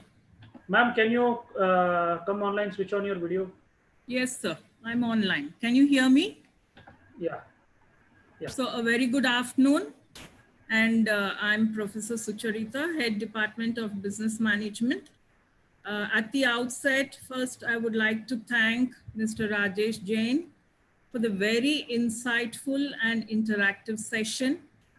Whatever you have shared with us today, sir, is going to go a long way in helping us with our personal investment decisions as well as for classroom teaching. And thank you so much for debunking many of the myths of the stock market. And I would like to extend my gratitude to Mr. Dasuri Prasad, who was here and gave us some very useful advice and suggestions. And on behalf of our college, St. Anne's PG College and the Department of Business Management, I would like to thank the WealthTree Group, our industry partners, for hosting the session for us. And I would also like to extend thanks to our management and our principal, Reverend Sister Emmy Gracie Vaz, who have always been a source of constant support and encouragement. I would like to thank all the participants of the session today. I'm sure it has been a great learning experience for us. Thank you very much for joining us.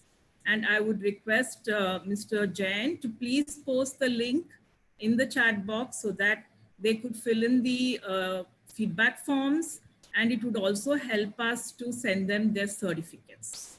Thank you very much, sir. Thank you, ma'am. Thank you very much. Thank you, ma'am. Thank you actually for providing this opportunity. The link for the feedback form are already emailed to you from the same email ID from the where you got the registration details. So the link has already been triggered. You would have already received that email in your inboxes. So you can just check your email and submit the feedback form. It would just take about 3 to 4 minutes, not a very vast and detailed form. It would take 3 to 4 minutes for you to complete the feedback form. Thank you, sir. Thank you. Yeah, thank you, madam. And Kavya, can you end the session? Thank you very much. Thank you very much for every.